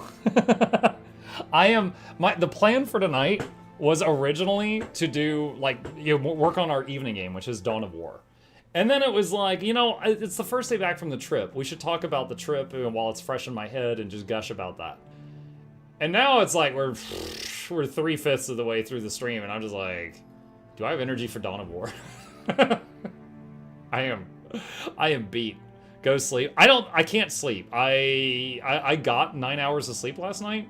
I could not the other reason is after PAX I was crashing, right? So I went to bed in Seattle time. I went to bed at like 7 p.m. like super old person bedtime. So when we got up really early to go to the airport this morning, I actually had gotten over 8 hours. And so I stayed up and I watched movies on the whole plane flight. So I get my body is dead tired, but mentally I couldn't sleep right now. So I can just sit here and chat with you guys for a little bit, but I don't think I could, I don't know that I'm in a game. I couldn't play a Souls-like right now. I'm not parrying anything right now. Play a chill horror game for the last... You shut your mouth, Jen. Play a chill horror for the last hour. I could do the routine again. It's, oh, hey, Blish isn't awake. Blish, where are you, man? Man, you got the last 3 days off. Wake up. Hold on, chat. I gotta find Blish. I want to make a plushie of Blish. A blushie, if you will. Waiting on permission. Hold on. Yeah, maybe now that I've won over Chloe and Kent, maybe they'll go knock on Joey's door and say, "Let the man make plushes." A blishy. Do a tutorial for Tau Empire to get a feel for him. I played the Tau for a few hours, and then I ended up trying Necrons. I'm like, oh shoot, this is fun. So I've just been playing Necrons. Dead take? Wait, what?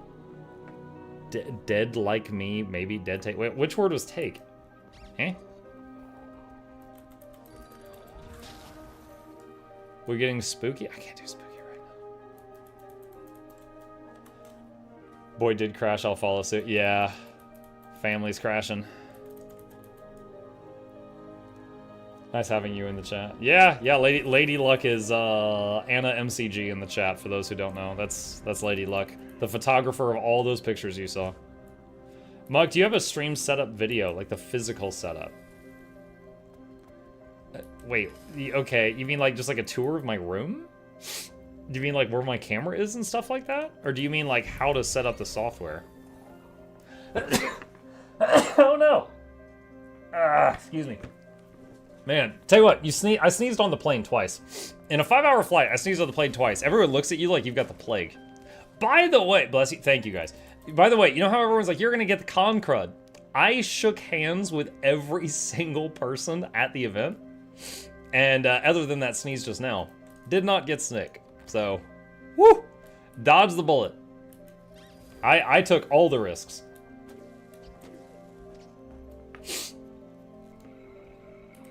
Not sick yet? No. Just sneezed when I got back to you guys. You jinxed it? No. It takes a day. Alright, well, I guess tomorrow we'll find out. Tomorrow when we're playing Days Gone in the morning, we'll find out if I got riggedy wrecked.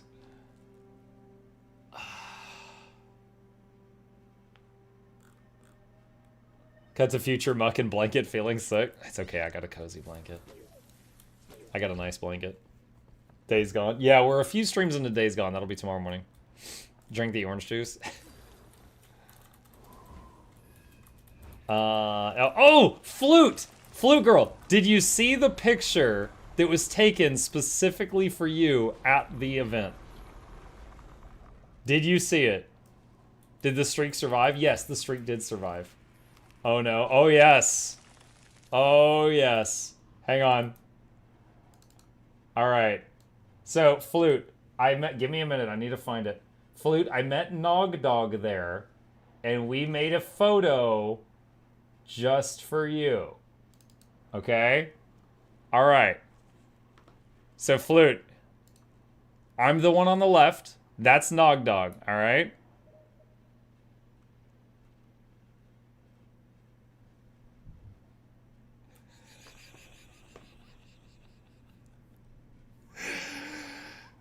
Enhance! Enhance!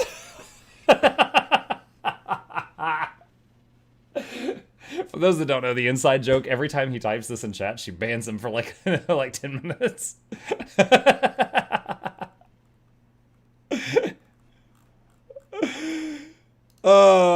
That was purely... He was like, hey, I got an idea. And I was like, I'm listening. And he tells me, and I'm like, go get another name tag. Let's do it.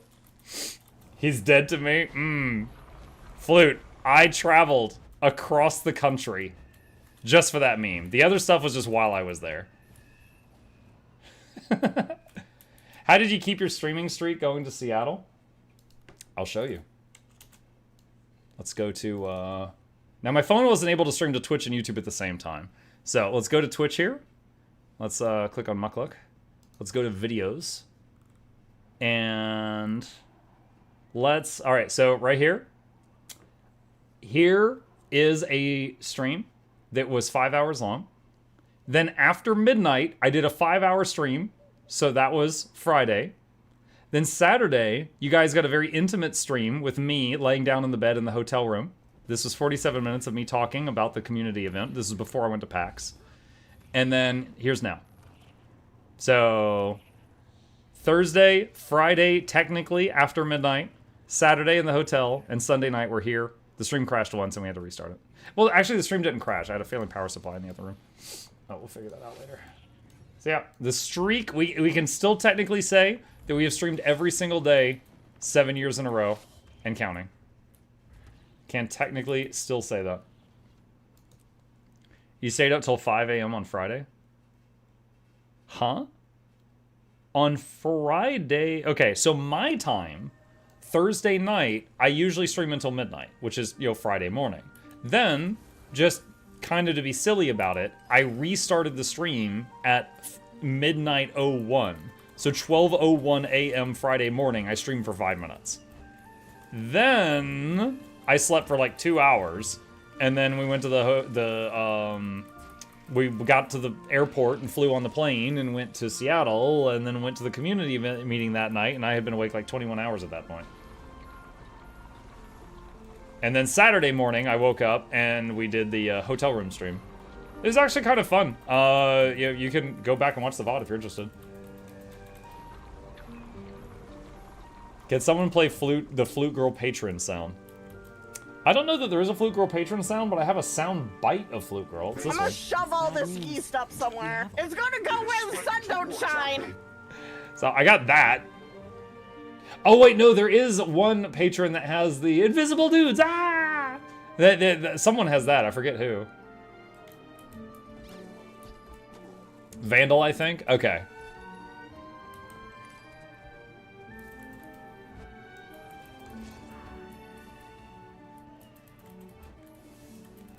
Did you enjoy Seattle? Overall, yes. There were parts I enjoyed. There were parts I didn't. Namely, all the prices and the food. But I would, if I can afford it, I would love to do it again sometime. I think it was a really good experience for Boy because he had never really traveled before. I think he'd been outside of the state of Georgia once, maybe twice. I think twice, but he had never really traveled before. So it was a whole new experience for him. But he said if I were ever to do it again, he'd probably stay home. Because he loved the tour of the ArenaNet office. He was really bored for the community event in PAX.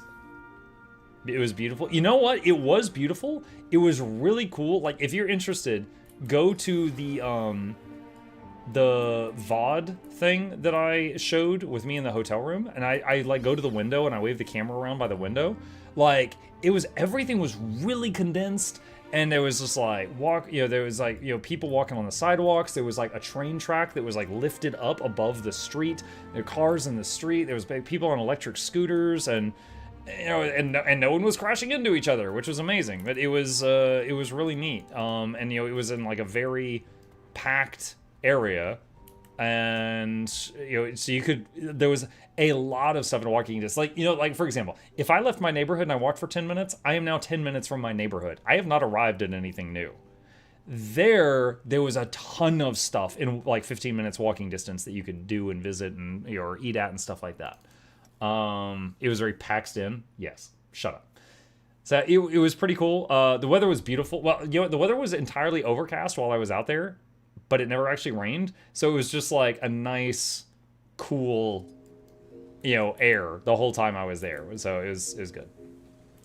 How was Chip? My friend Chris came over to feed and empty the litter box. And the first day he came over, Chip ran and hid. And he was like, all right, that's fine. I respect it. And he left him. The second day, he's like, I didn't see Chip at all when I came over to feed him the second day. I think he's hiding. And I was like, that's fine. You don't need to like hunt him down. I'm sure he's under our bed or something. And then we came back today and he's already come out and visited us and stuff like that. So he might have been lonely, but the alternative was like crate him and take him to like a kennel or something like that, somewhere to watch him. And honestly, I think I'd rather him be at home where he's comfortable and be a little lonely for 2 days rather than get crated and taken to some place where he'd be in like full stranger danger mode for 48 hours. So yeah, so my friend Chris, gave us a huge hookup by taking care of him for us. So he's overall fine. Buy one of those pet cams to talk to him through. I never considered that. I feel like that'd be really weird for him. Midwest is so different from anywhere on the coast. Yeah. Yeah, Ruby was like, Muck, we don't have mosquitoes. And I'm like, yeah, you got seagulls. Your pests are larger.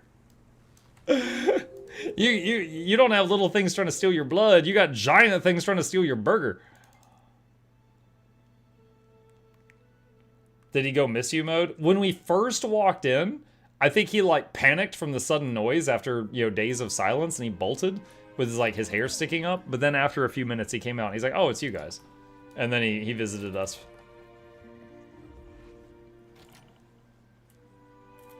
Seagulls throwing hands for that sandwich, yeah. Get an auto feeder that shouts, hey Chip, come get it. Dude, I would be terrified of like some kind of mechanical failure and then my cat like starving. So, I don't know. I don't think I could trust one of those. Like Chris, every day when he, I didn't ask him to do this, but every day when he fed him, he took a picture of the full food bowl and sent it to me. And so, I knew he was taken care of.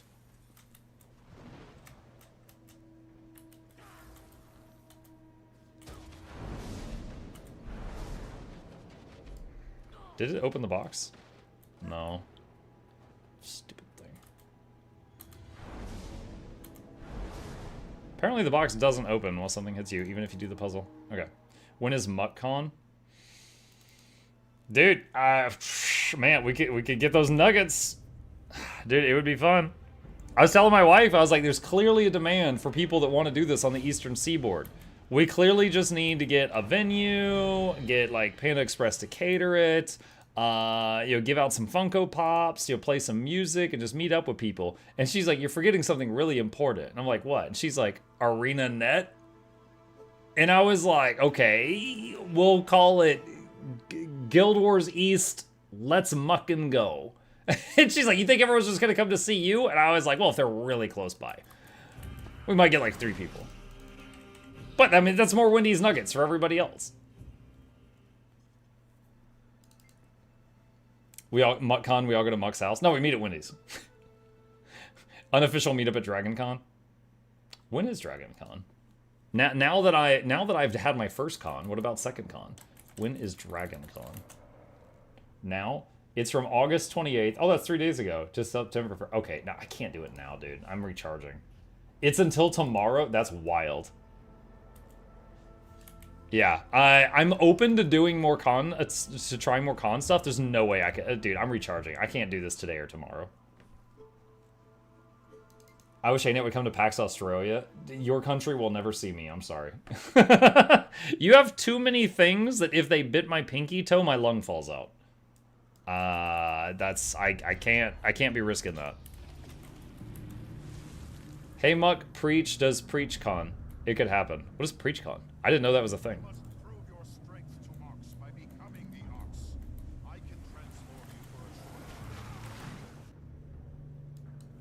What is PreachCon? Join us for 2 days of non-stop bants and unforgettable experiences, August 14th and 15th. This might be referring to the Preach Conference, a ministry of Midtown Baptist Church focused on promoting faithful Bible preaching. Or PreachCon, an event hosted by Mike Preach, a gaming content creator from Manchester, England, that features activities like painting Warhammer miniatures and playing games with attendees. Imagine going to the wrong PreachCon. Hello, I'm here for Bible study. Oh man, that's crazy. We're painting Warhammer figurines. If you're here for Bible study, you'd probably be Imperium a man. Like, what? Glad to hear you and the family had a good time. Oh yeah, for sure. Jesse Cox did CoxCon, and that's much more sus branding. Yeah, I remember his quest in Cyberpunk. Muck, do you have 1 lung? I have 2, so I guess I could, I have 1 to spare if I go to Australia. I know it's a random question. Oh, does anyone know where to get some random collectibles for Guild Wars 2, like figures? All I see is Ritlock on eBay. So, okay, so Guild Wars 2 has 3 Funko Pops. They have this one, which someone sent me as a gift. Oh, green screen, 1 second. They have a Ritlock one, they have a Joko one, and Aurene. That's it. They got 3 Funko Pops. And then there's a statue of Ritlock that comes with the Guild Wars Collector's Edition. Hang on a second. Let me see if I can find a picture of it. They gave a couple of these away at the big thing. Okay, so the Guild Wars Collector's Edition comes with this gigantic statue of Ritlock in it. So that's why people that got these were freaking out at the thing. So there's that. There is a couple of plushies. There is a Quaggan one. There is a Ritlock one. There is a baby. There's a Siege Turtle. There's those. And those are sometimes for sale. Oh yeah, if you get the Funko Pop things, you do also get an in-game miniature of the Funko thing. I think I should have the Ritlock one. Hang on a second.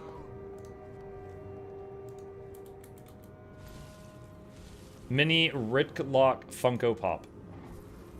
Yeah, there you go. The funniest thing about him is when you're running and he's running to catch up to you, he goes ah with his mouth hanging open with a sword in the air. And then yeah, there's the glass Aurene statue. Guild Wars 2 Aurene statue. This one's like crazy. This one you put out like, you know, honey, we have guests. Get the Aurene statue. Put this out with the fine china. So there's that. I think they might have given one of these out yesterday or day before. My days are mixed up. I got my Ritlock Funko Pop signed by Steve Blum on Friday. Was Steve Blum at the thing? It isn't glass, it's poly. Oh, okay. My bad. I don't have one. How does one get the Funko middies? I would Google it. I don't know. I got one as a gift. I don't know where to get them. Pathos statue. Where do you keep your IRL plushie? Right now they're right next to me because I was talking about them a lot during this. However, where they are going to... I need to flatten his hat back out because it got kind of squished in the luggage. The spot that the two of them is going to stay is I've set up a shelf on the wall right there. And you can see there's like an empty space. The two of them are going to sit up there. It's right in front of me. It's got my little awards that I'm proud of. So they're going to chill up there. But I need to record the cheesy commercial for the new one that is going on sale on September 9th. So I need them out for that, and then after that, we'll put them back. Steve Blum was at SAC Anime here in California. Oh, okay. I don't know what that is. We ever make a Michael plushie or a bobblehead? You know, he'd have those New Balance shoes. The Funkos are hard to find nowadays. They're being resold for way more than the price they came out as. Oh, really? I'm looking at the Siege Turtle plushie now. How is shipping to Europe with the whole tariff craziness? Currently, there's no change. When the tariffs went crazy, I don't know why. I'm going to tell you what I know, okay? Makeship is a company based in Canada. Their manufacturing is in China. So once I talk with the guys to get the design, it's mass produced in China. And I'm still happy with the quality. A lot of people associate like Chinese manufacturing with bad. I'm still very happy with how these came out. And I've only heard good things from the people that got them. However, the tariffs, I don't know what the rules are for the tariffs since their company is spread across 2 different countries. What I do know is when we were working on making the MuklukYoutube plushie, there were times where we were like, oh, it's going to be $30. Okay. Oh, it's going to be 32 because this thing Trump said. Okay. It's going to be 33 because this thing Trump said. Okay. All right. So the price just went up, but we're going to eat the cost of this. Don't worry about it. Okay. It's back down to 32. Okay. And I was just like, man, I bet my contact over there is hating life right now. And because it was just, every day Trump was just doing like another crazy thing with tariffs, and it was just all over the place. And then by the time the plushies finally came out and people's credit cards were actually charged, it was back down to the base cost, which was 30. 30 USD was the starting price, and it went all over the place, and it ended back at 30. So right now, it's 30 USD, and it has, I believe, $8 for worldwide shipping. That's it. Now, if that changes, I'm of course going to tell you guys, but that's Welcome back. What it is at the moment. Mukluk. Back to plushie talk? Yeah, we're all over the place, Blue. I don't know if I'm going to get to any gaming tonight. I don't have the energy for it. All of us in logistics stressed AF. Yeah, I don't doubt it, man. I don't doubt it. Does anyone know why ArenaNet marketing team... Oh, that's not nice. Are they just a small team or not focused in that area? Okay, no, they absolutely have a marketing team. And I would say, like, to try to say what you said in a nicer way, I would say that I would definitely do marketing different than they do, but I'm also not a professional. Like, for example, I proposed, and I have this recorded, like 5 years before they put Guild Wars 2 on Steam, that it should be on Steam, because they would get more people. It took them a few years, but they did put it on Steam, and they got a huge influx of new players. There was a few other things where, like, they did a Facebook ad once. Someone sent me a link to it, and it was just like a fountain in the middle of Divinity's Reach. There was just like bubbling water, and it said like "Come join Tyria" or something. And it was just like you couldn't even tell it was for an MMO from that little ad of a fountain. And I was just like, what? I guess that, I mean, maybe this was just like a really inexpensive ad. I was confused by that. And there was a few other things. There was like, you know, the Quiznos Ogre and the Taxi and it's stuff that's like, or if you're not already in Tyria, it's just like, okay, maybe it was just meant to be a fun promotion for people already in the game, because it doesn't make any sense if you're not in the game. But on, you know, the same note, they've had some others that have been pretty cool. But I try to always give them fair feedback. Like, for example, the End of Dragons trailer was, you know, that was the last big expansion they did, right? It had some stuff in it.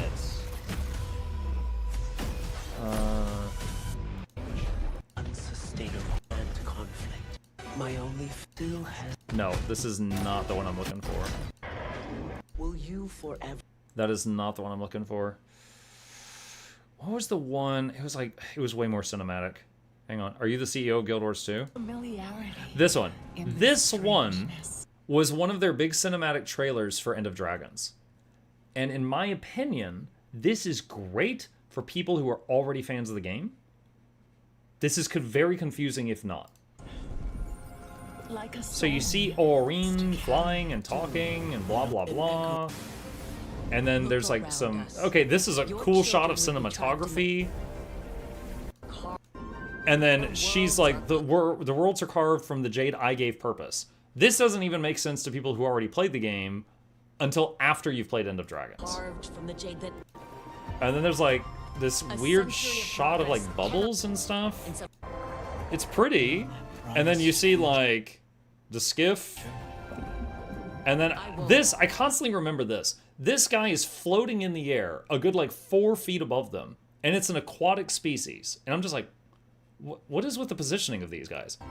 And then he's like, hoo, hoo, hoo, hoo, Save us all. roar, ha. And none of them actually hit each other. It's invisible dudes! Ah!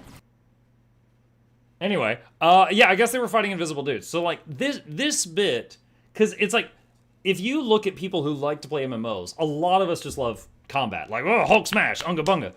And like, this is the moment in this trailer to show combat, and this lady with a pistol just, yeah. You know, she's just rolling an intimidation check. So, I mean, this, like, it could be so different. But again, if you already, dude, so many people thought that was Zoja. Because they zoom in on this Asura, and we haven't seen Zoja in years. And everyone's like, is that Zoja? Is that Zoja? Some people thought it was Zoja. But, you know, we were all confused by it. And so, like, this is an example of, like, if they cared about my opinion and they asked about it, I would have absolutely been like, this is really cool if you're already into the game. But it's also kind of confusing, even if you're into the game, and it's impossible to understand if you're not into the game. The common thing that I compare this to is the Battle for Azeroth cinematic. The Battle for Azeroth cinematic trailer, if you are... imagine you see this. Now, granted, okay, I know the budget's different, okay? Don't focus on how insane this looks. Just look at it from like back up and look at this from a higher viewpoint, all right?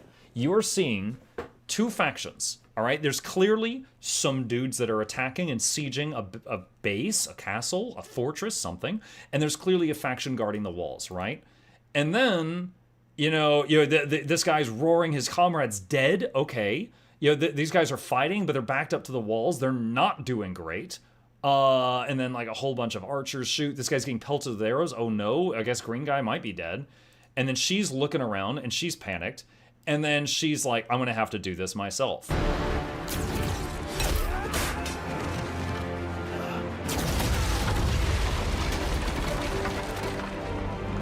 They're looking up. This is important, whatever this is.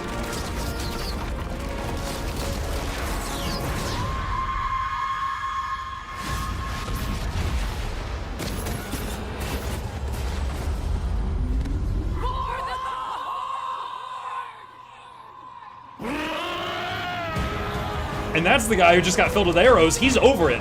He's like, he got better.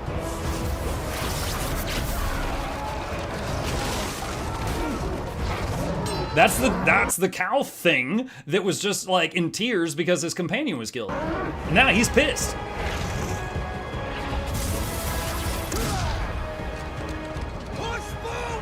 So anyway, it goes on and on. This is a 4-minute thing. I'm not going to show the whole thing. The point is, this is just Hulk smash. This is two dudes with Warhammer figurines smashing them into each other, which a lot of gamers love this. You could know nothing about the world of Azeroth and look at this and get pumped. Be like, I don't know what's going on, but I want to charge in too, you know? It's kind of like if you watch a Transformers movie, Optimus Prime can give his speech and you'll be out of your seat like, oh, I'm ready to punch a toaster. I don't know what's going on. I'm on this guy's team though. Like, right? It's just inspiring. It hooks you. It gets you. Stuff like that. Compare that to the Guild Wars 2 End of Dragons trailer, right? And it's just like, I'm confused. Like, what is this lady talking about, Jade? Why are there bubbles everywhere? Why, okay, I guess fishing, okay, cool. Why are these guys, they seem to hate each other, but they're not actually swinging. It's like that guy in the Indiana Jones movie that just poses. And then, okay, who's this thing? Oh, okay, she's gone. And then, oh, the dragon thing's back. They're with a blimp now. And then, okay, they're flying into the bubbles. And it's confusing. It is gorgeous. It is beautiful. It is confusing. It doesn't make any sense. So, you know, a lot of people just like, you know, it doesn't have that hook. Now, what could we show? You know, there's the Luxons and the Kurziks. Maybe if they came up with like a cool cinematic of them just blowing the crap out of each other or something like that, you know? Or the Void, you know, coming down, like maybe some flashes of Dragon's End, like have it be dark, but like lightning is flashing and you're occasionally seeing glimpses of like, you know, like the Void, like wrapping tendrils around Suwon and Suwon screaming and you're just like, what the hell is that? And then like, or maybe, you know, Aurene, we've got to help her. And then like some, you know, the freaking Pact is flying in with blimps, you know, just have like build up to some kind of climactic Unga Bunga moment because people love the Unga Bunga moments. But yeah, just definitely have a focus on the combat. Now, this is all, of course, my opinion, right? But if you know, for the people that value my opinion, I would say that like if you're going to do a cinematic for a video game, you definitely have to have a focus on the Unga Bunga if it's a game that's got Unga Bunga in it. Now, there are exceptions. You know, there was the game that we played with where we ran a tea shop. You know, we did that once.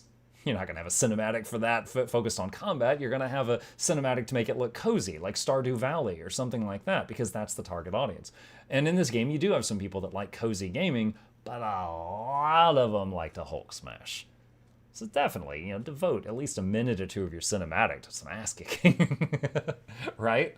So, you know, that's how I view it. You guys got me talking about an old topic here, and you know, End of Dragons wasn't the most recent one, but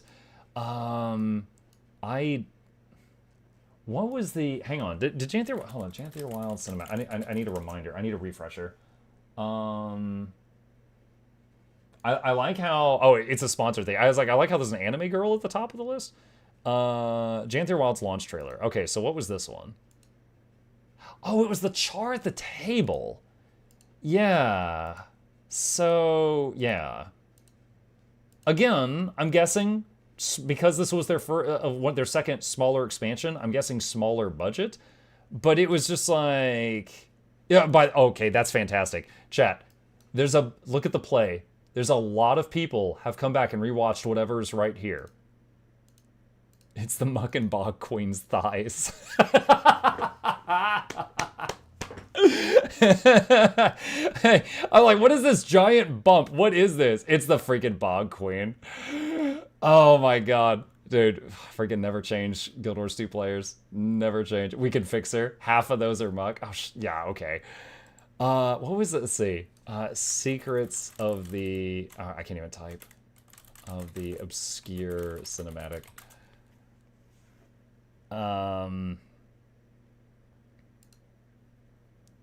What was this one?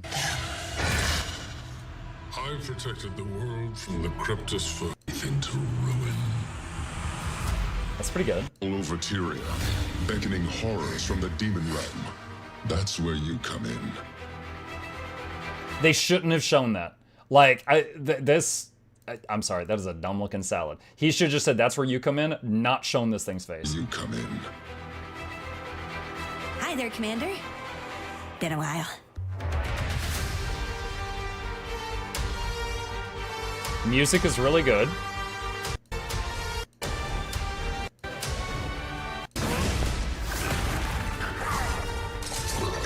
This is nice. This is nice. It's showing the new things in combat. You've no idea what waits on the other side of the veil. Dude, okay, that was fantastic. They made it look like a freaking, it's like a snippet of a horror film. The other side of the veil. No idea. Dude, those like 3 frames of Ceres, that was really good there.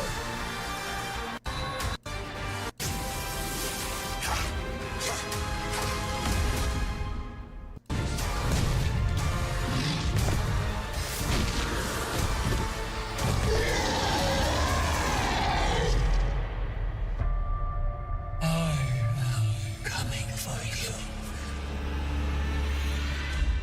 overall, I think this one was a vast improvement over. Now, granted, these weren't in the same order.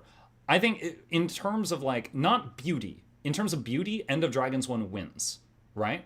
That one looked like amazing. It was super high budget, clearly. In terms of, did it make me want to play it?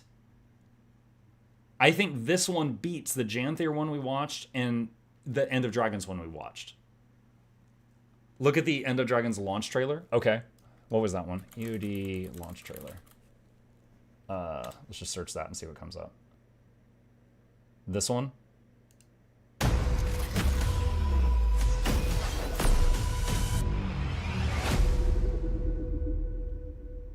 Seen so much.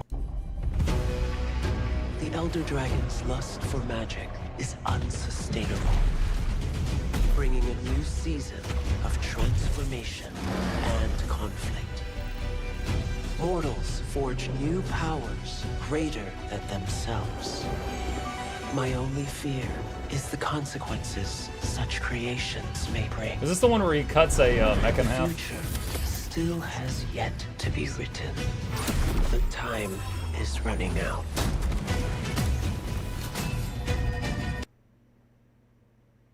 Yan, come on. He could have shot at a distance. He chose to close the gap, fire one shot, and get disarmed. You're embarrassing engineers.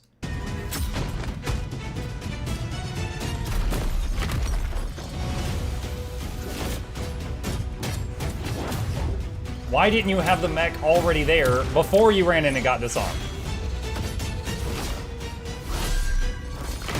Okay, I will say this. The animation for this, chef's kiss. It looks fantastic. However, when you actually look at what is happening, it makes Yao look incredibly stupid, right?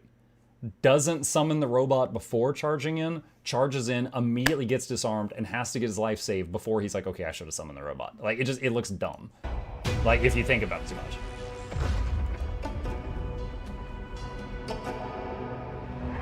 Also, wait a minute, I want to check something. Okay. You've got a rocket arm and a blade arm? Okay. So you even had hacks on your robot.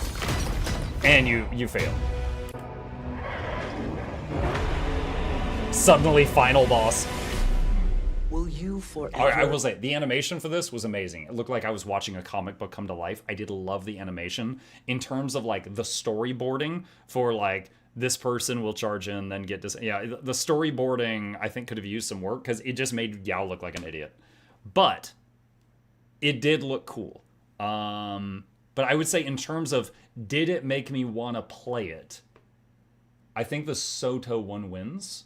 And this one might be second, but mainly because I was like, whoa, they've got war machines on turtles. That's crazy. I've never seen that. This is a hook. This is an eye catcher. Like, you can siege with turtles? What?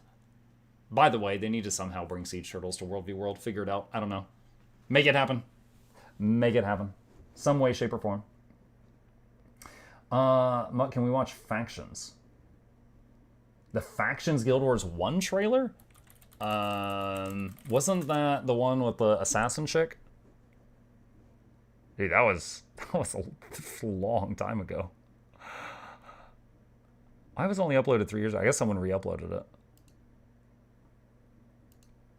Evil. Yeah, this is before Shiro does the Jade Wind thing. In the shadows.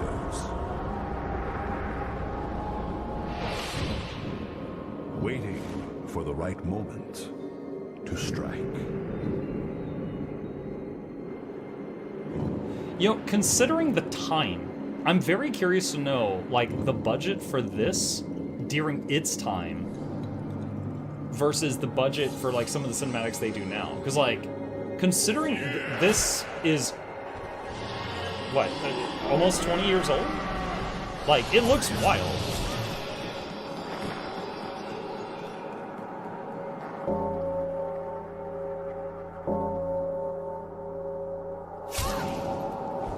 Oh, and that was the last ritualist. That's why no one gets to play them anymore. I don't think the OG trailer was this smooth. Maybe someone interpolated the frame rate. Sure.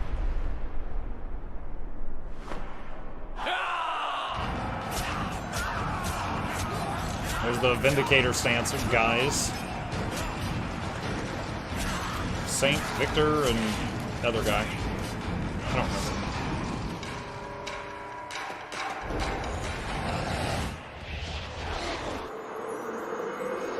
I killed you, but I make it look beautiful.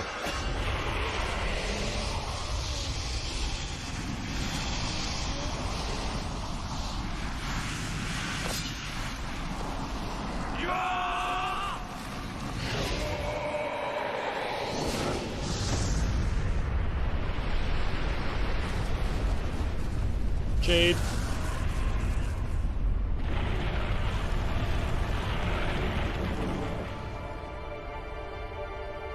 The title says CG trailer, so someone used AI to upscale the original. Gotcha. Gotcha. But yeah, like, the thing is, at least, again, this is my mindset, and maybe I'd be terrible in marketing, I don't know. But, like, for me, whenever Guild Wars 2 does a new expansion, it's two things. One, does it make the people who already play the game want to buy the expansion? And two, does it make people that don't play Guild Wars 2 think, oh, this might be a good time to get into Guild Wars 2? Those are the thoughts in my head. Does it tick those two boxes? And sometimes a trailer is like, okay, this is going to be interesting for existing players, but new players are going to be confused as hell by this. Other times, like Battle for Azeroth was an example of, I think this just made everybody get hype. You know, everyone's just woo, frothing at the mouth. It was a hype building trailer. They seem happy with the way things have been received actually by the community. There needs to be a hook. For me, it was mount animations from Path of Fire. Oh, for sure, yeah, those look great. I know I played for years early on, but it feels overwhelmed by content for most MMOs with more than 3 expansions. Such a good cinematic for expansion. BFA trailer is so good, you feel the emotions. You don't get that with Guild Wars 2 stuff. Yeah, so I would say I often agree with that. I don't know about always. I'd have to rewatch all the trailers to see if I agree with that all the time. But the gameplay, yeah, I played Battle for Azeroth for like a month and then I got bored. But it made me want to play it. You know, it got me there. It got me to reactivate my WoW account for a month. WoW Wrath of the Lich King trailer was good too. Do you mean the one where Arthas has the sword out like this and he's raising the Frost Dragon out of the ground?